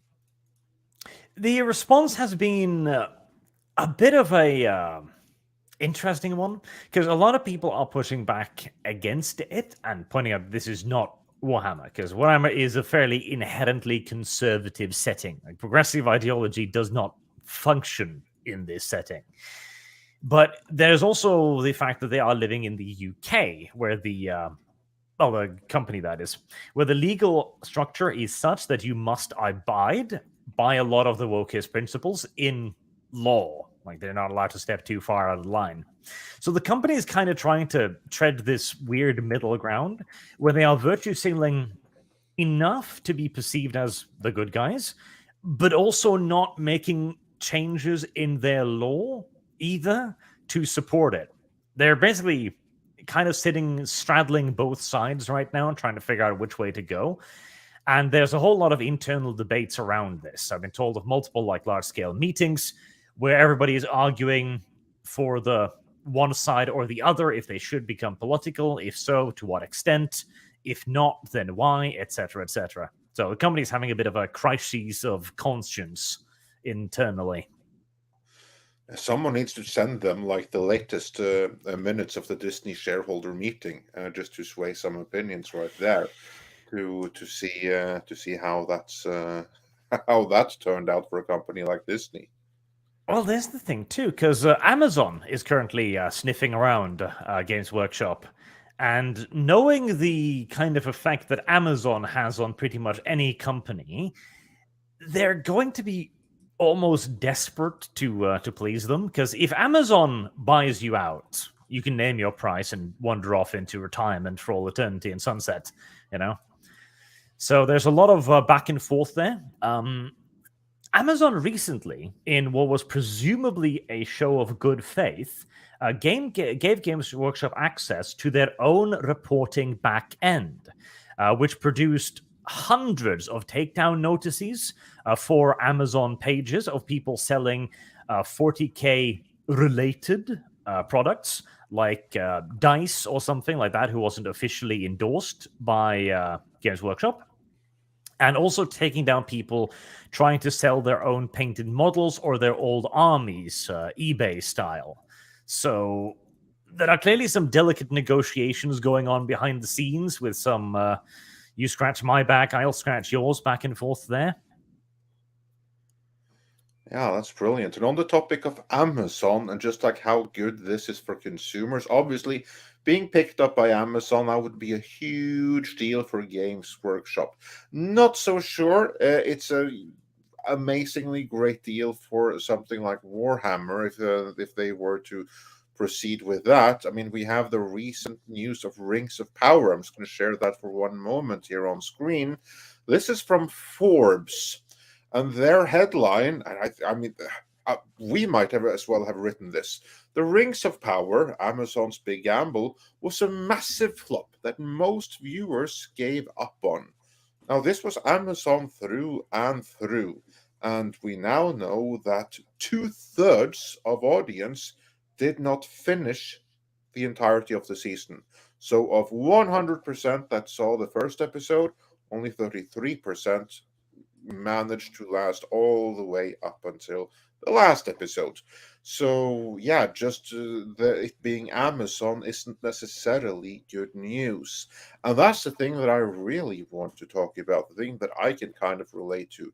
Because after he decided that he had enough of The Witcher, after DC decided that, the Superman thing, we're going to go a different direction, then Henry Cavill landed on his feet anyway, because he is now supposed to both showrun and star in a Warhammer series coming from Amazon and the corporate owners of Warhammer. Can this be good? Because you have Henry Cavill. He is obviously a fan. He wants what's best for it. I don't know that Amazon wants what's best for it, and where Games Workshop is concerned, I don't know that they know what they want to do with it. So what have you heard from the behind the scenes of this series? What's going on with it? Is it happening? So there's a lot of confusion as to exactly what's going on here, because I do have a guy in Amazon who is fairly in the know, and he's basically explained to me that there has been no allocations of resources of any kind towards any kind of a purchase of studios or assets or anything like that. There seems to be no planning. There's no hiring going on. But Games Workshop officially did announce that they were in talks with Amazon and Henry Cavill. This happened almost immediately after the rumor started, though. So it might have been Games Workshop basically trying to get as much positive PR as they could. But at the same time, as I also mentioned, there is clearly some kind of seductive back and forth talk between the two companies. Games Workshop have made overtures to Amazon, where they, for example, removed a portion in their yearly investor report Because every year they added in, after an email campaign I did, incidentally, that they will not do diversity hiring. They will hire solely based on merit for the position. They removed that this year. And we know that Amazon, of course, has a diversity and inclusion policy as a requirement for anyone they work with. So that might have been GW going, okay, we'll agree with this. And then Amazon goes, okay, this is access to our back end, take down the products there. So it seems as if the two are kind of dancing around each other to see if they can figure out how to do this project, which I do think would be highly beneficial at the very least for Games Workshop, because Henry Cavill is almost certain to do a good job because he appears to actually care about the franchise. Yeah. And we are losing Tom here, so I hope that you have fun with Super Mario. I hope so. Yeah. Looking forward to it. And going back to what Arch was saying about no funds being allocated by Amazon to Warhammer just yet. Now, we are in the lucky position that we have both a professional screenwriter and a former network executive on the panel. So, Script, let's begin with you. What does this say about the prospects for Warhammer? At this point, this early in the game, I don't know. I mean, yes, Henry Cavill has a vested interest, and it's my understanding that his girlfriend is the licensee for it for MEitM. If I'm mistaken, please correct me. I think that she is his agent. So in effect, yes, she's the one who sells. The one who sells, but I think that she's the one that secured the rights for her boyfriend and I guess also client at this point. So I mean, that's pretty good that you have your main lead, your money draw stars, as it were, in a certain position of control over the property. The question being is like, how good is he going to be at studio politics to navigate this? Because he hasn't fared very well with Witcher, and he definitely has not fared very well with Superman. Who's else is going to be on his side to make sure that this is the best iteration of the franchise that it can be? Very few would be my guess, because honestly, the thing is, he is going to go into this as a fan who wants to make a thing that is good for fans. That is my assessment, not having spoken to the guy or anything like that, obviously. Mm-hmm. But in the modern day environment, that is not going to earn him a lot of friends, I think. So he's probably going to run into quite stiff opposition there, as we saw on the Witcher set, where there was even the first little thing they had with a little tiss about him, which sounded all nice and convivial at the time, where they'd written in the death of his horse, Roach, and he was supposed to be comedic, and he apparently kicked up a bit of a fuss about this. Like, no, this is not at all how this should happen or how it would happen. Yep. And so he clearly got into a bit of a spat with the writer team who, back at the time, there was a bunch of Twitter messages like, oh, he knows it really well, so we let him write it, and it was really cool, as if they were being really nice about it. But probably, as a professional Hollywood scriptwriter, being told by the dumb meat bro actor that you don't understand the setting, what are the odds they were like, oh yeah, this is fun and nice? Or... Well, it depends. If I actually did know it, and then the actor said I didn't, that would be a point of contention. If they called me out and exposed me for being, quote unquote, a fraudulent creator, as Henry Cavill has seemed to have done with The Witcher, all I would probably do is what writers used to do back in the day, especially for network television and soaps, is, well, this character is going to die, and that's how you get him out of the contract, essentially. Yeah, it again, you're talking about two groups of people that are very ego-driven in an industry that is also ego-driven. Lots of clashing tends to happen in that regard. Yes. And in this case, he would also be introduced into a setting where... because one of the things with the Black Library writers, the people writing a lot of the stories for 40K, a lot of them often have a tendency to sort of claim portions of the setting for their own. often to the point of inventing entire new things or plots or character personalities that then become their thing. And this is in an effort, in part, for them to secure their own bread and butter, so that they can keep writing this character. It works relatively well most of the time, but it has led to some really ridiculous portions of 40k lore. So Henry Cavill would quite possibly run into people who have a vested interest in being allowed to define their portions of the lore, and who could also argue at least semi-competently in their understanding of it. So I think he's up for an uphill struggle, especially as a lot of these authors also have very clear left-wing biases, introducing things like pronouns in 40k, a universe that really does not give a shit about pronouns. My understanding is that they have far more pressing matters to address than that. Yes, and they did it for Tech Priestess too, which is a half machine. So the machine does not care if it is being referred to as he or she. It is a machine. Yeah, the other part too is that like among the writers that I've interacted with, not many of them actually are very familiar with 40k. So I'm wondering is how many writers are you going to find who can also write a great story, but are also familiar enough with 40k to do it justice, and also how many of them in this day and age, and I think they're fairly few, are very good writers that are willing to jump into 40k to do it justice. And who will be able to do so openly as well. Who will be able to go in there and go like, okay, I'm going to appreciate this, instead of, well, this is fascist, let's fix it. Yeah, I mean, if it was fascist, I'd be leading into it because you could have fun with that in that universe, could you not? You could. The problem is, I actually did an entire video on this, like why 40k wasn't fascist. It's because it literally can't. It is too vast, it is too complex, and it is too low tech. It is closer to feudalistic theocracy than anything, which is also why the setting does lean into that quite a bit as well, because you can absolutely make a lot of good stories around a massive bureaucratic system that is groaning under its own weight and how that tries to operate in a hostile galaxy.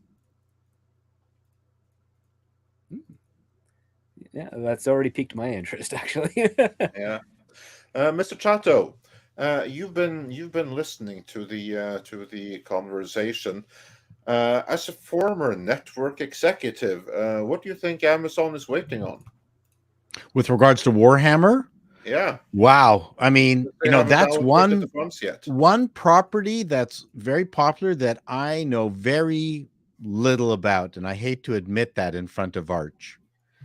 I guess I should do some research on it. It seems like feudal mech.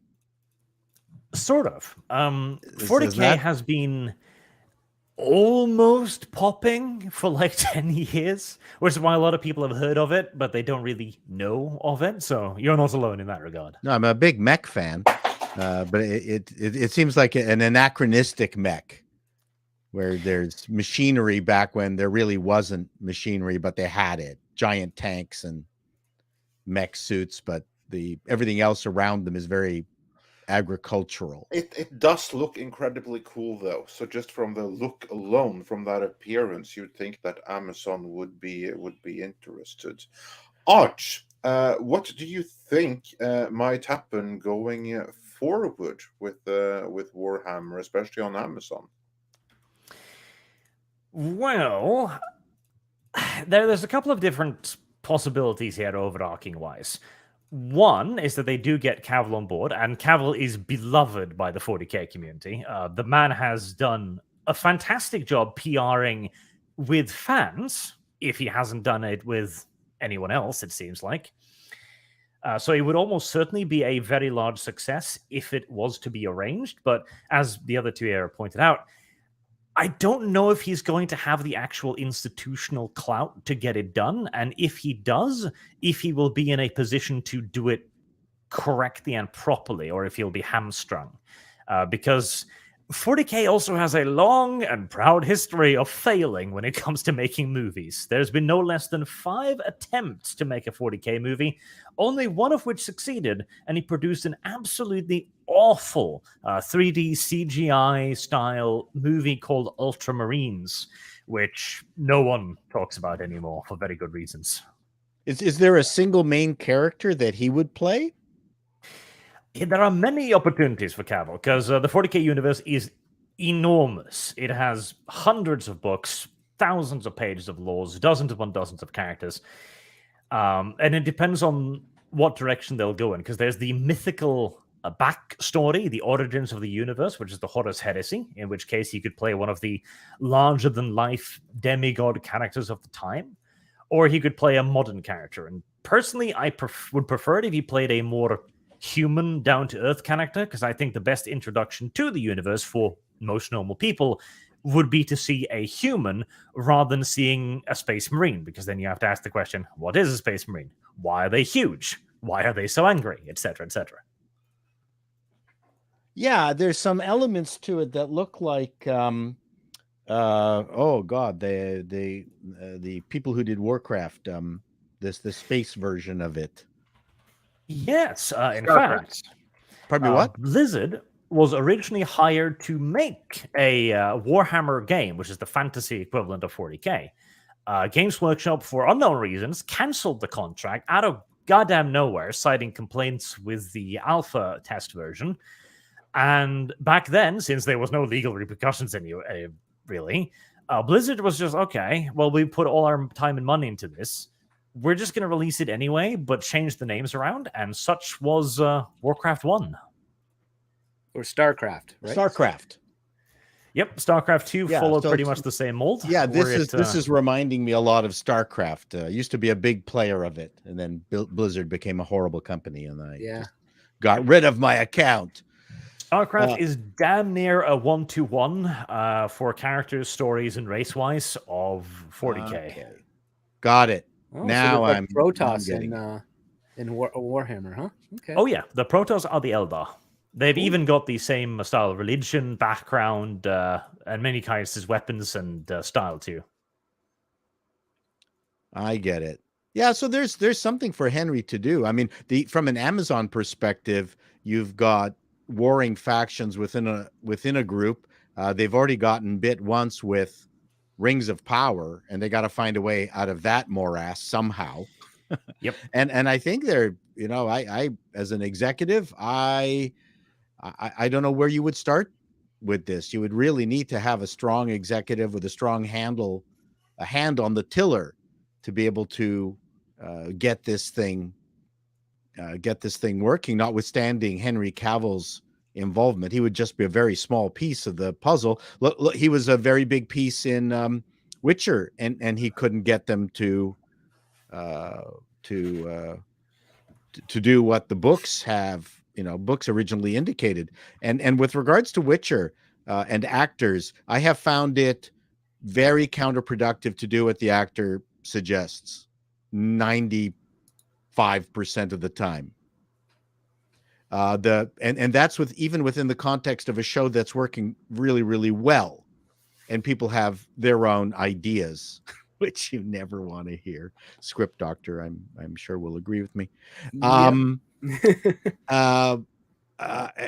then you've got the problem with Witcher, where no one's agreeing to anything. So that's a worse situation. So whose ideas do you go with? And then now you've got Warhammer, and I have no idea. Do you have any idea what Cavill's idea for the franchise would be?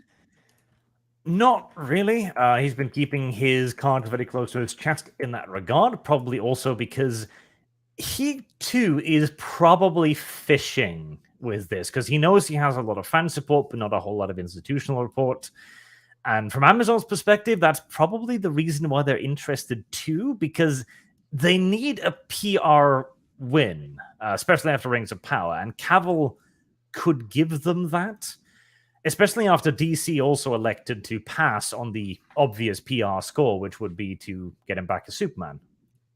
Well, and then there's the other element to this too, which is maybe a bit of a halo effect that, I mean, if this is anything like StarCraft, there's a crap ton of CGI that's got to accompany the production of it. Would you say that Warhammer would be a heavily CGI'd product? It does depend on what they go for. If they go with Imperial Guard, which are the regular soldiers of the universe, you could do this without a whole lot. In fact, fan productions have done very good-looking fan productions of 40K with very little CGI. But if you were to go for the big crowd pleasers, the fan favorites like the Space Marines, yeah, they're all like 3 meters tall, genetically enhanced super soldiers wearing power armor. You're right. You're going to have a hard time making a suit like that. Right. Yeah. So as an executive, that quite possibly would be the thing that scares me the most. Yes, it would be an enormous expenditure if you decided to go for something like that. It'd be stupidly expensive. And you would also then be banking on, okay, like if you couldn't make this work with Lord of the Rings, one of the largest properties on Earth, and now you're going to bank on 40K, which is it's happening, but it's not Lord of the Rings, and you're going to put. Where did the 40K name come from? It's from the setting. It is in the 41st millennium in humanity's future. Gotcha. Okay. See, so, I'm learning new stuff. I'm also imagining that Amazon's investors, etc., are looking at this and going like, "Do we really want to get into another major IP right now?" I would suggest that they're not on a roll. Yes. Yeah. Precisely. No, we just saw what happened with the Rings of Power. I was not pretty. No, that was an absolute disaster from beginning to end. And I know also from my insider on Amazon, investors have been calling and yelling very loudly at Amazon Studios over that, because they were, of course, told that, yeah, this is Lord of the Rings. There's no way this can be a failure. It's going to be huge. And then it hit televisions, and people looked at it and went, wow, somebody stole our money. Well, certainly I did actually a video sketch of it where, some Brit in an alleyway sold something called rights to Jeff Bezos, and he didn't really know what he was buying and didn't realize that he pretty much got nothing out of the deal. There's a lot of angry people involved in that show. And the thing is that they were all warned. I mean, there were so many people that knew from the moment that this is going to be a disaster, the right situation. It was all there, plain and public. So everyone, like any one of us here on YouTube and so many other forums, could tell right away that what they're doing with the Rings of Power is destined to fail. There is no scenario under which this is going to be successful.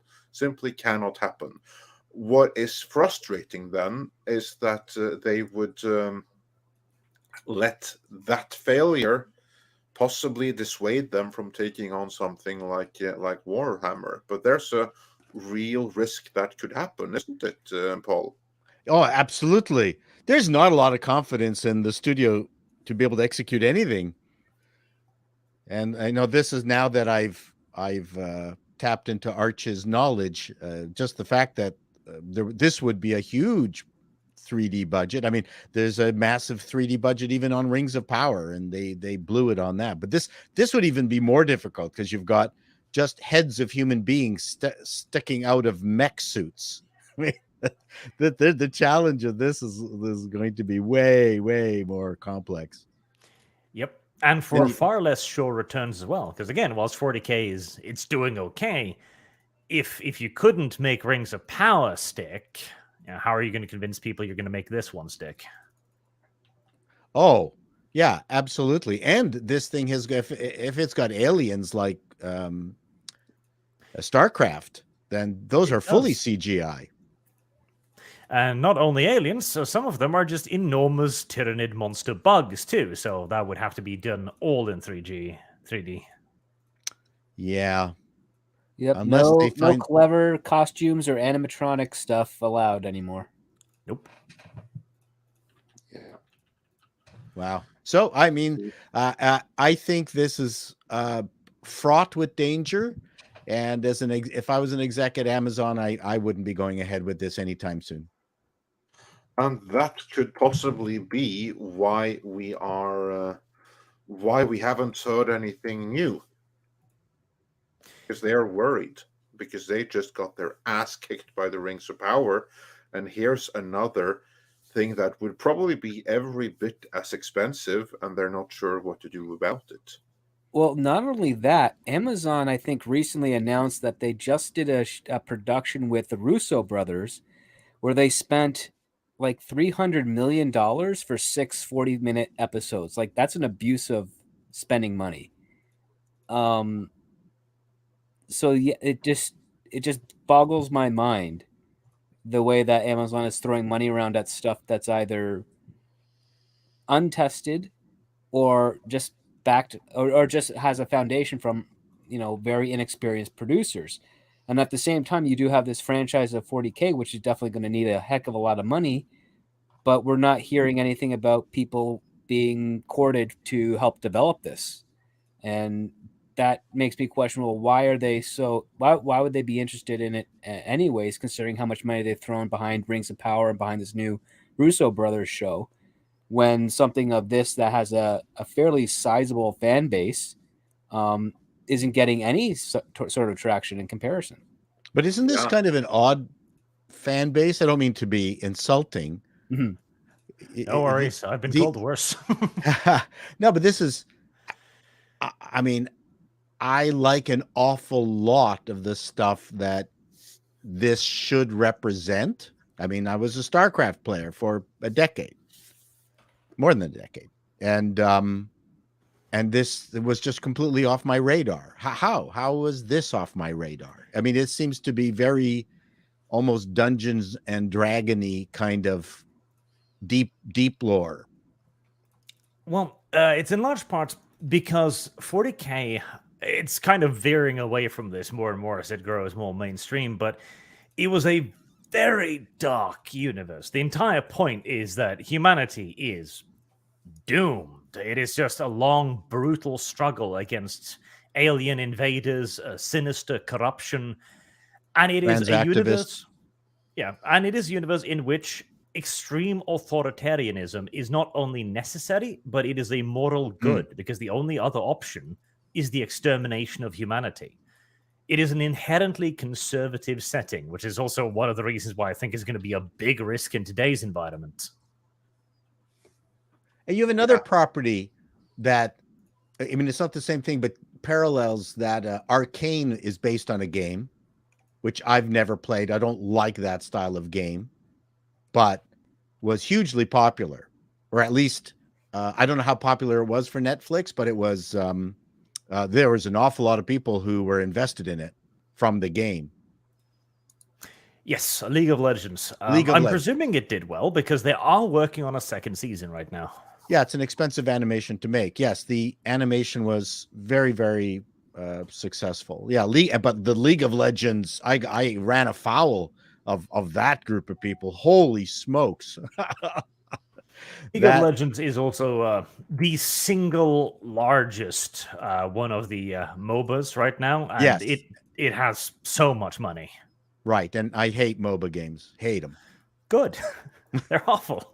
They're good. I don't understand their popularity. So, I mean, I'm just finding parallels for Warhammer and where it fits in all of this, and whether there's a community that's going to support it financially if it comes out as a TV show. Yes and no. The core 40K audience absolutely will. They've been used to getting milked like mad by Games Workshop, which is an incredibly abusive financial company. And this is a hobby where creating a single playable army costs several $100s, and then you need to paint it by hand manually. So it's a fandom where people do have plenty of money to spend on useless garbage. And time. I mean, this is a significant investment, it sounds like. Investment in money and time. Yes. Which creates, so those that do it will be really passionate about it. Yes, but the wider audience that they have been trying to court don't. Like, Warhammer's fan base has grown very large in one way and not very much in another. How do I put it? Like, their core fan base is about the same size as always, but it's been a bit more accessible with the introduction of the internet and the fact that Games Workshop is a bit more communicative these days than it was. And yet the overall popularity of everything remains kind of the same. Sounds to me like fanatical model train collectors. I have one friend of mine's one, and I'm surprised he's still married. That is not a bad comparison at all. Yeah. I want to bring up this super chat here. Marksman of 117B says, Shadow may have found the kindred spirit in Arch. Thank you. Yeah, I think Arch is cool. Oh, thank you. Oh. I get it. I mean, I totally get it. I'm not immersed in that group, but I've seen them. I've played Risk for 15 hours straight, in games rooms. And I've played Dungeons and Dragons. It's kind of part of that super ultra geekdom. So it's interesting. Yeah, as an Amazon exec, I'd stay away for now. Yeah, but as a fan, you'd be all over it. Yeah, I mean, I guess it depends on which kind of fan. I mean, if you're looking for your own selfish interests, then yeah, you want to see these characters come to life. But part of the challenge is that most of the IPs that we are celebrating came from nothing. This whole business of repurposing existing IPs, I don't think has got necessarily long-term legs. Because you look at Star Wars, that didn't come from anything except for George Lucas. It became an IP eventually. Look at Harry Potter. That wasn't a previous IP. That came out of the mind of J.K. Rowling. And then it became an IP. So this whole business of taking existing IPs and wrestling them down, I think is almost counterproductive. You're almost better off trying to build one from scratch and have it build slowly and then own it and have much more control over it. Yeah, that is solid advice right there. And statistically, it is really successful the times that it works. But then again, there are many would-be franchises that never really took off either. However, we do have a number of more super chats here. So let's see what you and the audience have to say. Wartooth88 says for $5, Arch, I pulled the trigger on a hardcover copy of Liber Chaotica upon you informing us they will be exceedingly rare and quite expensive. They probably will be, yes. As Liber Chaotica is one of the most popular fluff books, like pure lore books that Games Workshop have ever produced. But they recently announced that it is no longer compatible with their company's opinions anymore, their modern values, and so you definitely want to get it done. Yep, they do. They will not be reprinting it or having it be available any longer. Right, everyone head on off to eBay. And then TNeil89 says for $10, as one of those audience members guilty of trying to interest Midnight's Edge in 40K. Yeah, there's a litigation-happy Mengele sitting in a position of power somewhere at the Game Workshop's marketing upper management. Yeah, it does sound like that from your description. And then Angro Spasmarine says for $4.99, Cavill has loads acting experience, but lacks production and writing experience. Concern. Chato, any thoughts on that? Well, you don't. The producer doesn't necessarily have to. Producer doesn't necessarily have to write, but they have to be able to hire people who know how to write. And I would say just get Jessica Gao from, She-Hulk. She's not working. No, very good point right there. War288 also says for $5, in order to do 40K on screen, you need Cavill, Del Toro, Michael Bay, and Cronenberg to make something close to the epic lore alone. Too many cooks? Well, Cronenberg could write, Michael Bay could do the special effects, and Del Toro could direct. That might be a good balance. I could see that. Have Michael Bay be in the background as like the second unit action director. Yeah, don't get him to actually direct. He'll never be able to pull it off. Yeah, hell no. But yeah, doing the action scenes, it'd be brilliant. T-Neil89 says for $5, pronouns and claiming pieces of the setting. Why Arch? Could you possibly be referring to Aaron Daddy Issues Bowden? Certainly parts of him, yes. Aaron Bowden is one of the more prolific activist writers who have taken entire characters and basically turned them on their heads previously. Fantastic right there. And Marksman of 117B wonders, Arch, what books would you recommend for newbies? Gaunt's Ghost series or Inquisitor. The Eisenhorn series would be good as well. Or I have heard the name Eisenhorn. I believe I've had that recommended to me a number of times as well. Eisenhorn is very good. Yeah. And Dyrus says Ibram Gaunt and the Tanith First and Only would be a good place to make a show/movie. You learn the world from an inverse common soldier point of view. Yep, absolutely. I think that is also where they should begin, from the ground up, so they can explain the world from that perspective instead of worrying about going from the top. Because if you do that, there's all kinds of things you need to explain to an audience who, well, they're not invested yet. So they're just going to look at all of these things and go like, okay, but why are the enormous Space Marines angry? That is a great point of view right there. And Tommy Review says for $5, what if Warhammer 40K was a mix of Henry playing the tabletop game with a mix of live action involving lore, and Henry just goes through the Aetori via the game? So basically the Jumanji route. Is that something you'd be open to?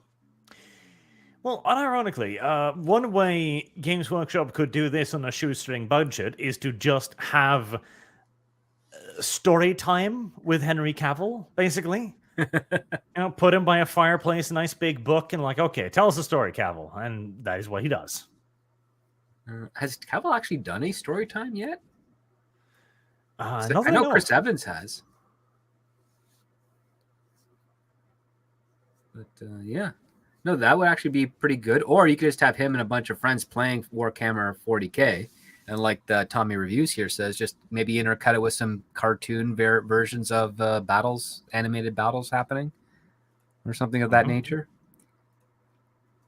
They absolutely could. And it would cost them very little. It's all in the execution.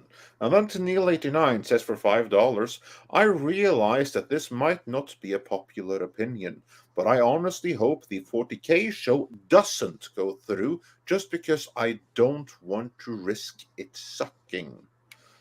Yeah, that's a very fair concern right there, especially in this day and age. But we do have a couple of non-Warhammer Super Chats as well, so let's go through those. John Thomas said for $5, Luke was quietly doing his time until his mom died, and the warden tossed him into the box for no reason. That tipped him over the edge. Not entirely sure. Is KK the warden? Yeah, I was like wondering. It does seem like that because I don't catch the reference instantly. It's a cool hand, Luke, I think. Oh, okay. Yeah, otherwise, I'd be very happy with KK. They were referencing Star Wars. Oh my god! And, it's kind of tragic that we were able to associate it with that almost reflectively. And Buford T. Justice, I love that reference. It says for $19.99. Thank you so much. They're making a Butch Cassidy and Sundance Kid show, and they're making Butch into a black man. The guy from Paul's favorite show, Bridgerton. Wow. Well, how excited are we for modern day Butch Cassidy and Sundance Kid? No. No. Yeah. No, I mean, these things are so far in the past that they have no value anymore. Yeah. There's our excitement for that. No bad ideas, just stupid ones, says for £1.99. Just heard Chris Pratt might be Batman. No, we won't. Did you hear this on April 1st? Yeah, I don't think so. No, he's most likely going to be a Booster Gold type character. Yeah, that seems more likely. I mean, I don't know too much about Booster Gold, but just reading about him and like the image of Chris Pratt popped up. So, but hey, leave it to James Gunn to surprise us all. Mm-hmm. But I don't think he'd be allowed to surprise us that much.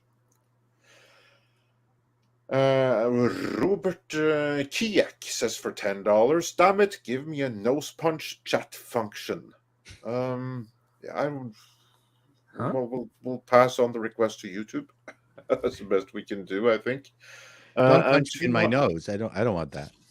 Yeah, well, we'll wait until your eyes have fully healed, at least. So yeah.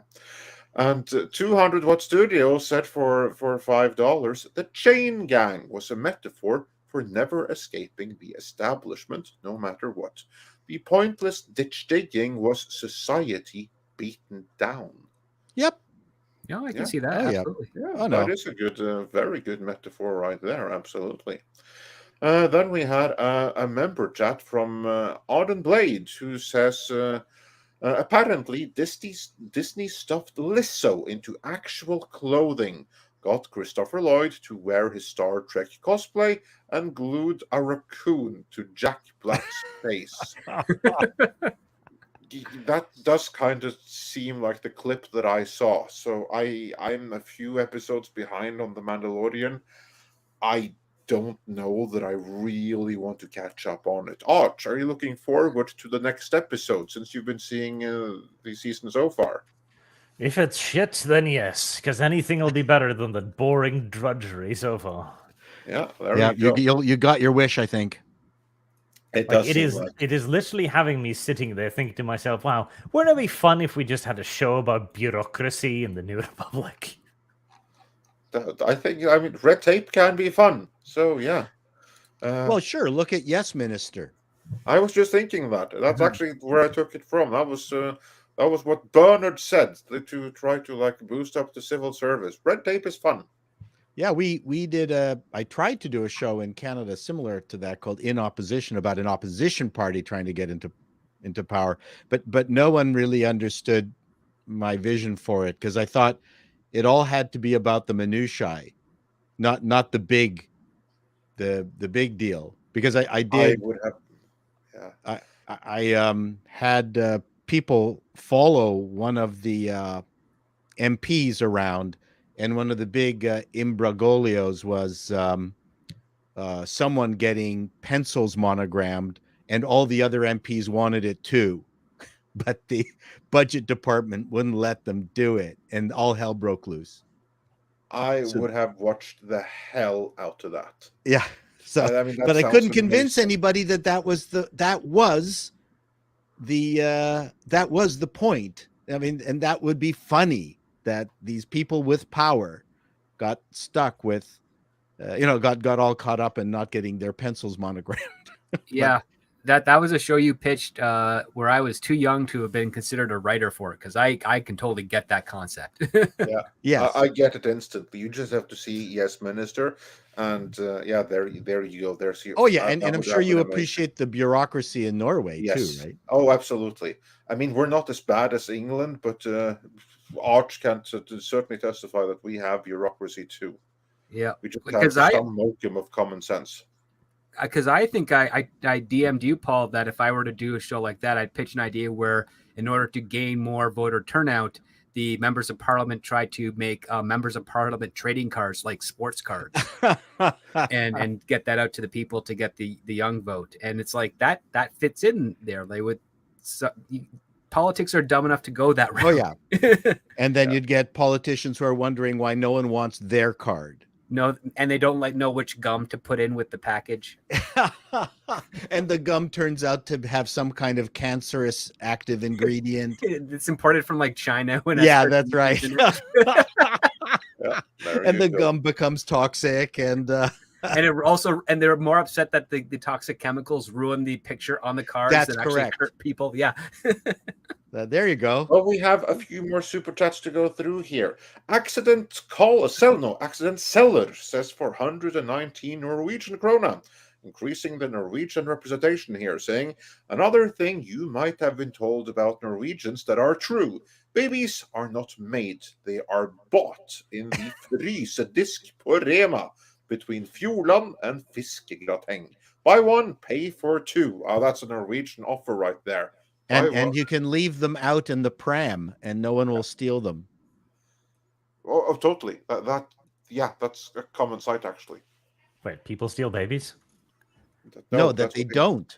Yeah. Why? Exactly. What here in North America, it would be a field day. You kidding? And Hypergiver 2 says for $2, you're all just biomatter for the Hive fleet. I guess this is Warhammer, if not Disney. It probably fits equally well for both. My favorite simile for humanity is Kurt Vonnegut, Sirens of Titan. People are just semaphore. And where that came from was there were two civilizations on either side of the earth, and they couldn't communicate with each other directly, but what they could do is move humanity around. And for instance, the Napoleonic Wars was the letter F. And then so the people in the other side of the earth would go, oh, they're looking with a giant telescope going, it's the letter F, Eugene. And they were very patient aliens, and it would take a millennium to actually print something out. Like, there's something in your teeth, or whatever it happens to be. And that to me, it turned me into the massive cynic I am. That's really humanity's only purpose, is that we're just semaphore. Well, there we have the Paul Chateau origin story and motivation. There you go. Yeah. And then Spidley says for $4.99, which ginger should be cast as Moana in the live-action remake? We need promos of little redheads finally seeing themselves in the film. I think Disney are pretty done with redheads. But Hermione Gingold. Yeah. And Jack White says for $5, Andre, have you ever considered doing a segment for Midnight's Edge where you act to newer video games that aren't on the Mega Drive, as you call it?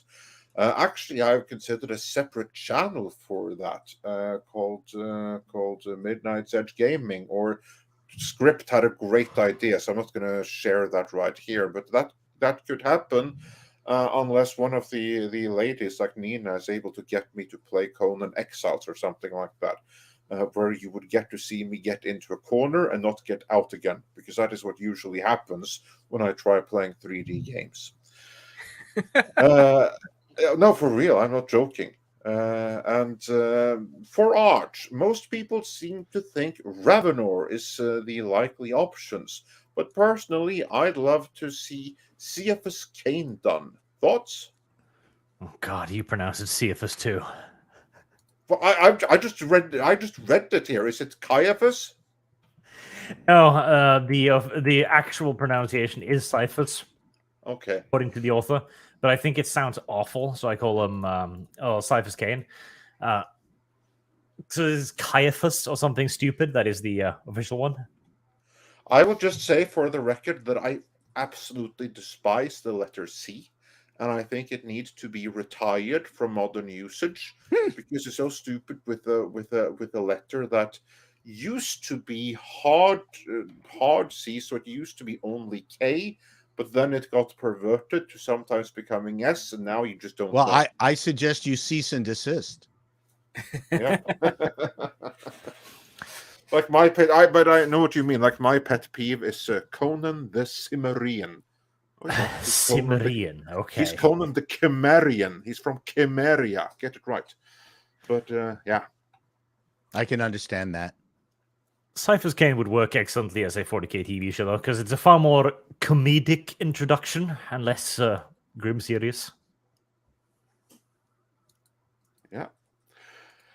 And then we have another question for me. Andre, are you a fan of Serpent CA and Lao Y86? As you need to bring in Lao Y86, as he talks about in his videos about China and Hollywood relations. To be completely honest, I have never heard of them, but I will be checking them out. So thanks for the tip. We'll check them out. Robert Kiek says again for another $10. We are here. It is fun. Oh, thank you. Glad to hear that.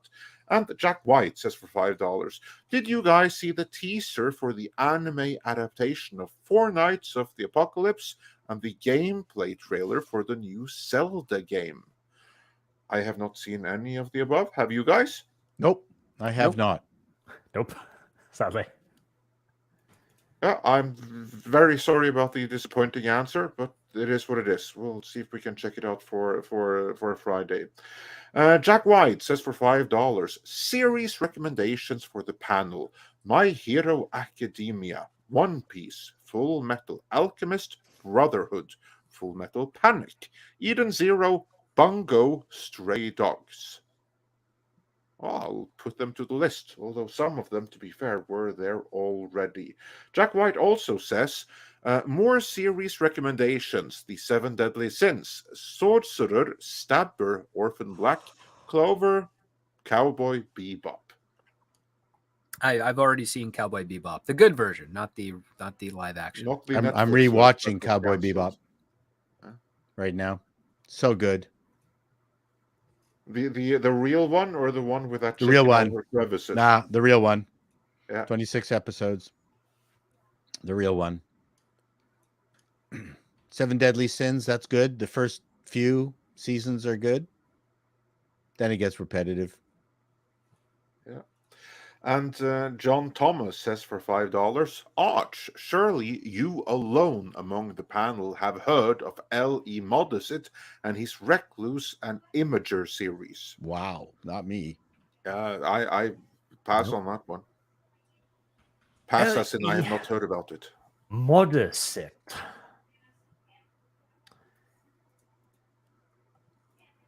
Well, I take it you have heard about this? Like, it rings a bell, but nothing I can conjure up immediately. Yeah, well, we are certainly learning of interesting new things to check out. Maybe these are the next new IPs. Maybe you'll get some new favorites here, Paul. And Wartooth 88 says for $2, Cavill could play Aegon in the rumored Game of Thrones movie. Yeah. I guess. It wouldn't be awful, I guess. I mean, he'd look a little bit too much like his good Alto with the white hair and everything. But yeah. I wish he was the next Doctor Who. We're assuming Aegon will even be white.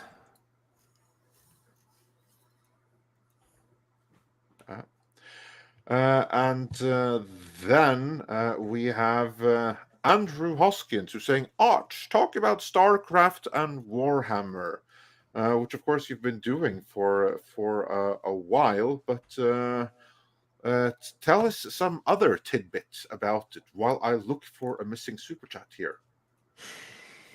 Well, it was, again, basically just Blizzard doing what they did with Warcraft and copying a lot of 40k, and they got away with it too.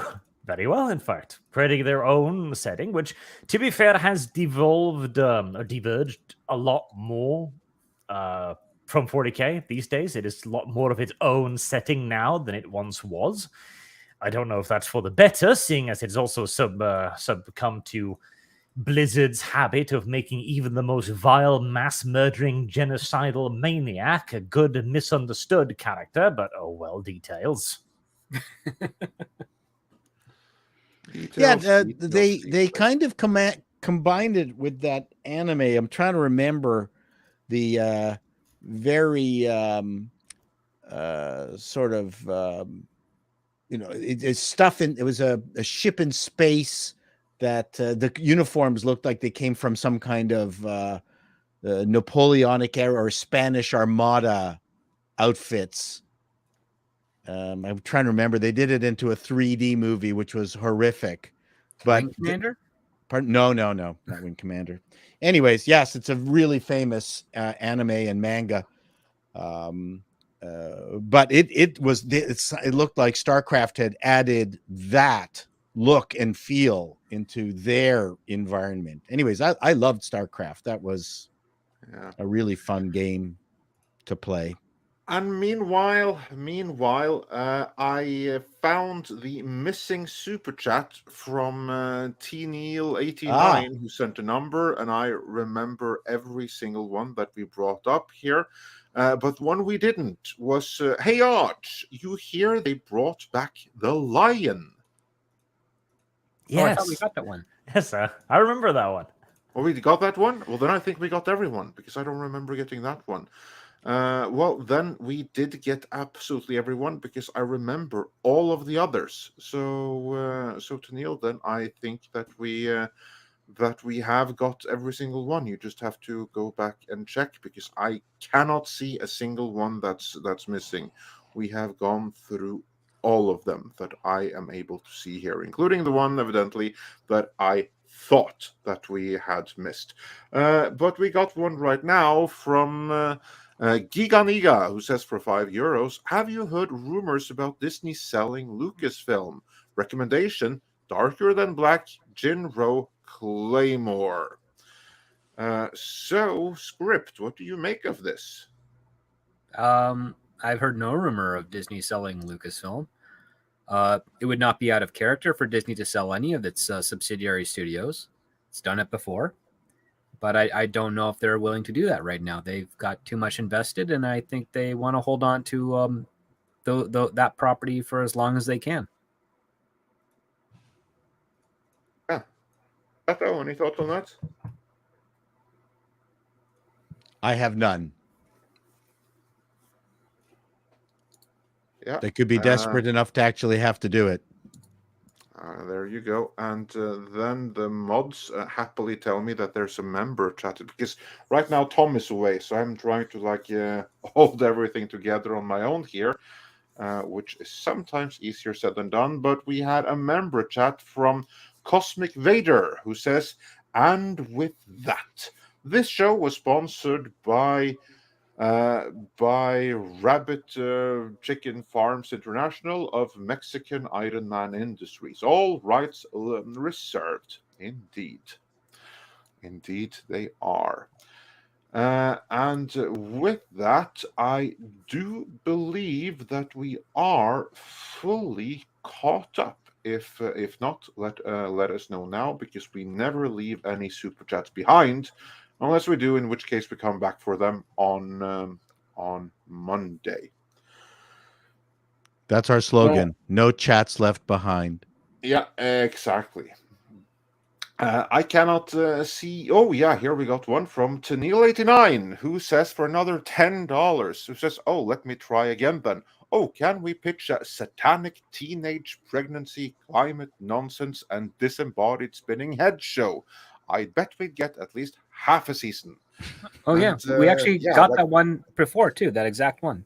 Yes, this is almost 90 minutes ago, I think. This is the one that I pitched to Tom, as that would fit rather nicely with the Teenage Mutant Ninja Hero Turtles theme. Yeah, exactly. Which he was not a big fan of at all. But, yeah. And since I said that we were reaching the end, we got 3 more super chats in a row here. Marksman of 117B says, Arch, you should bring Paul on for a Saturday stream.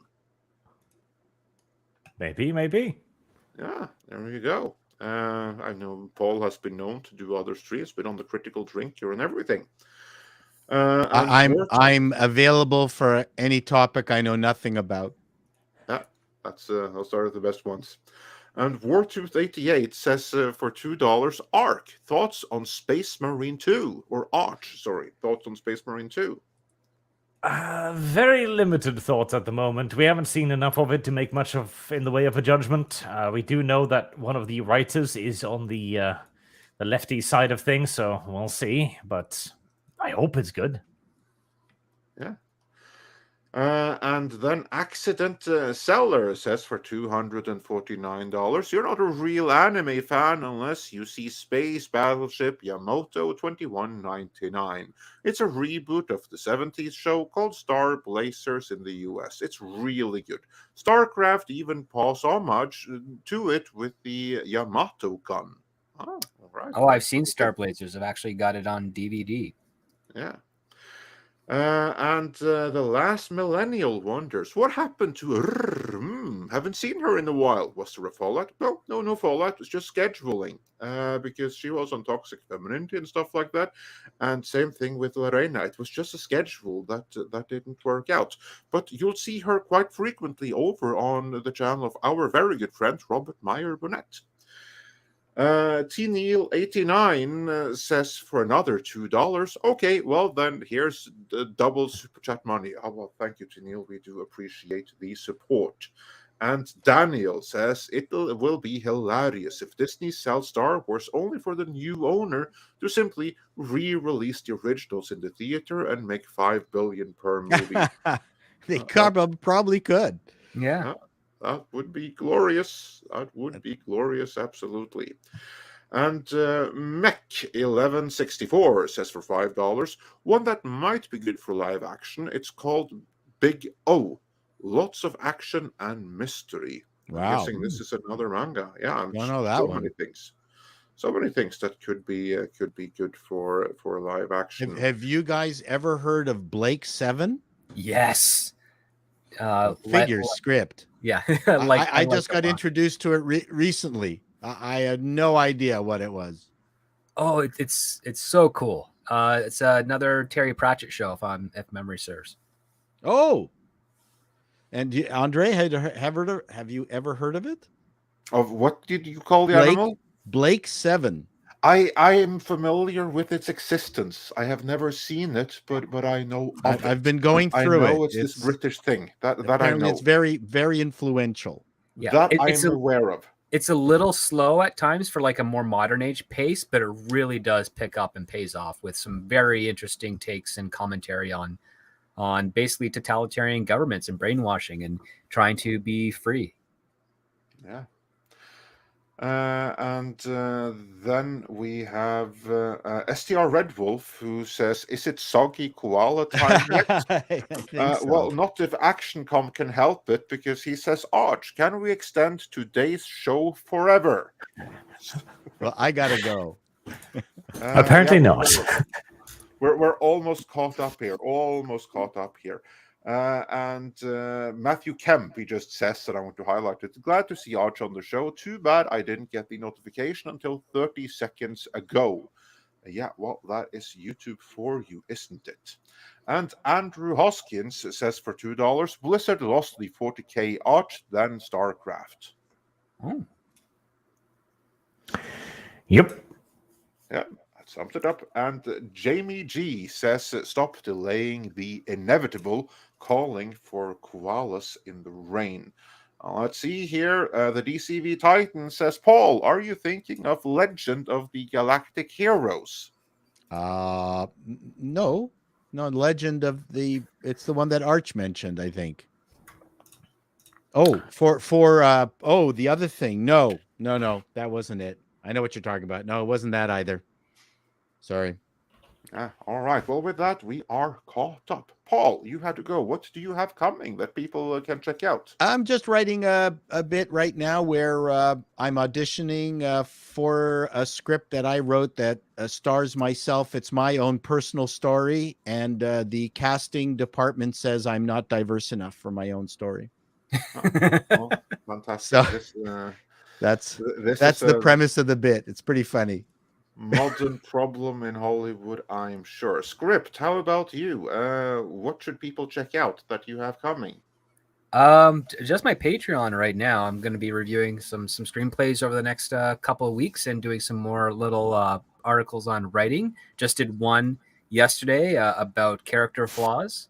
Just a brief to get you started. I'm going to be doing another one later about villains.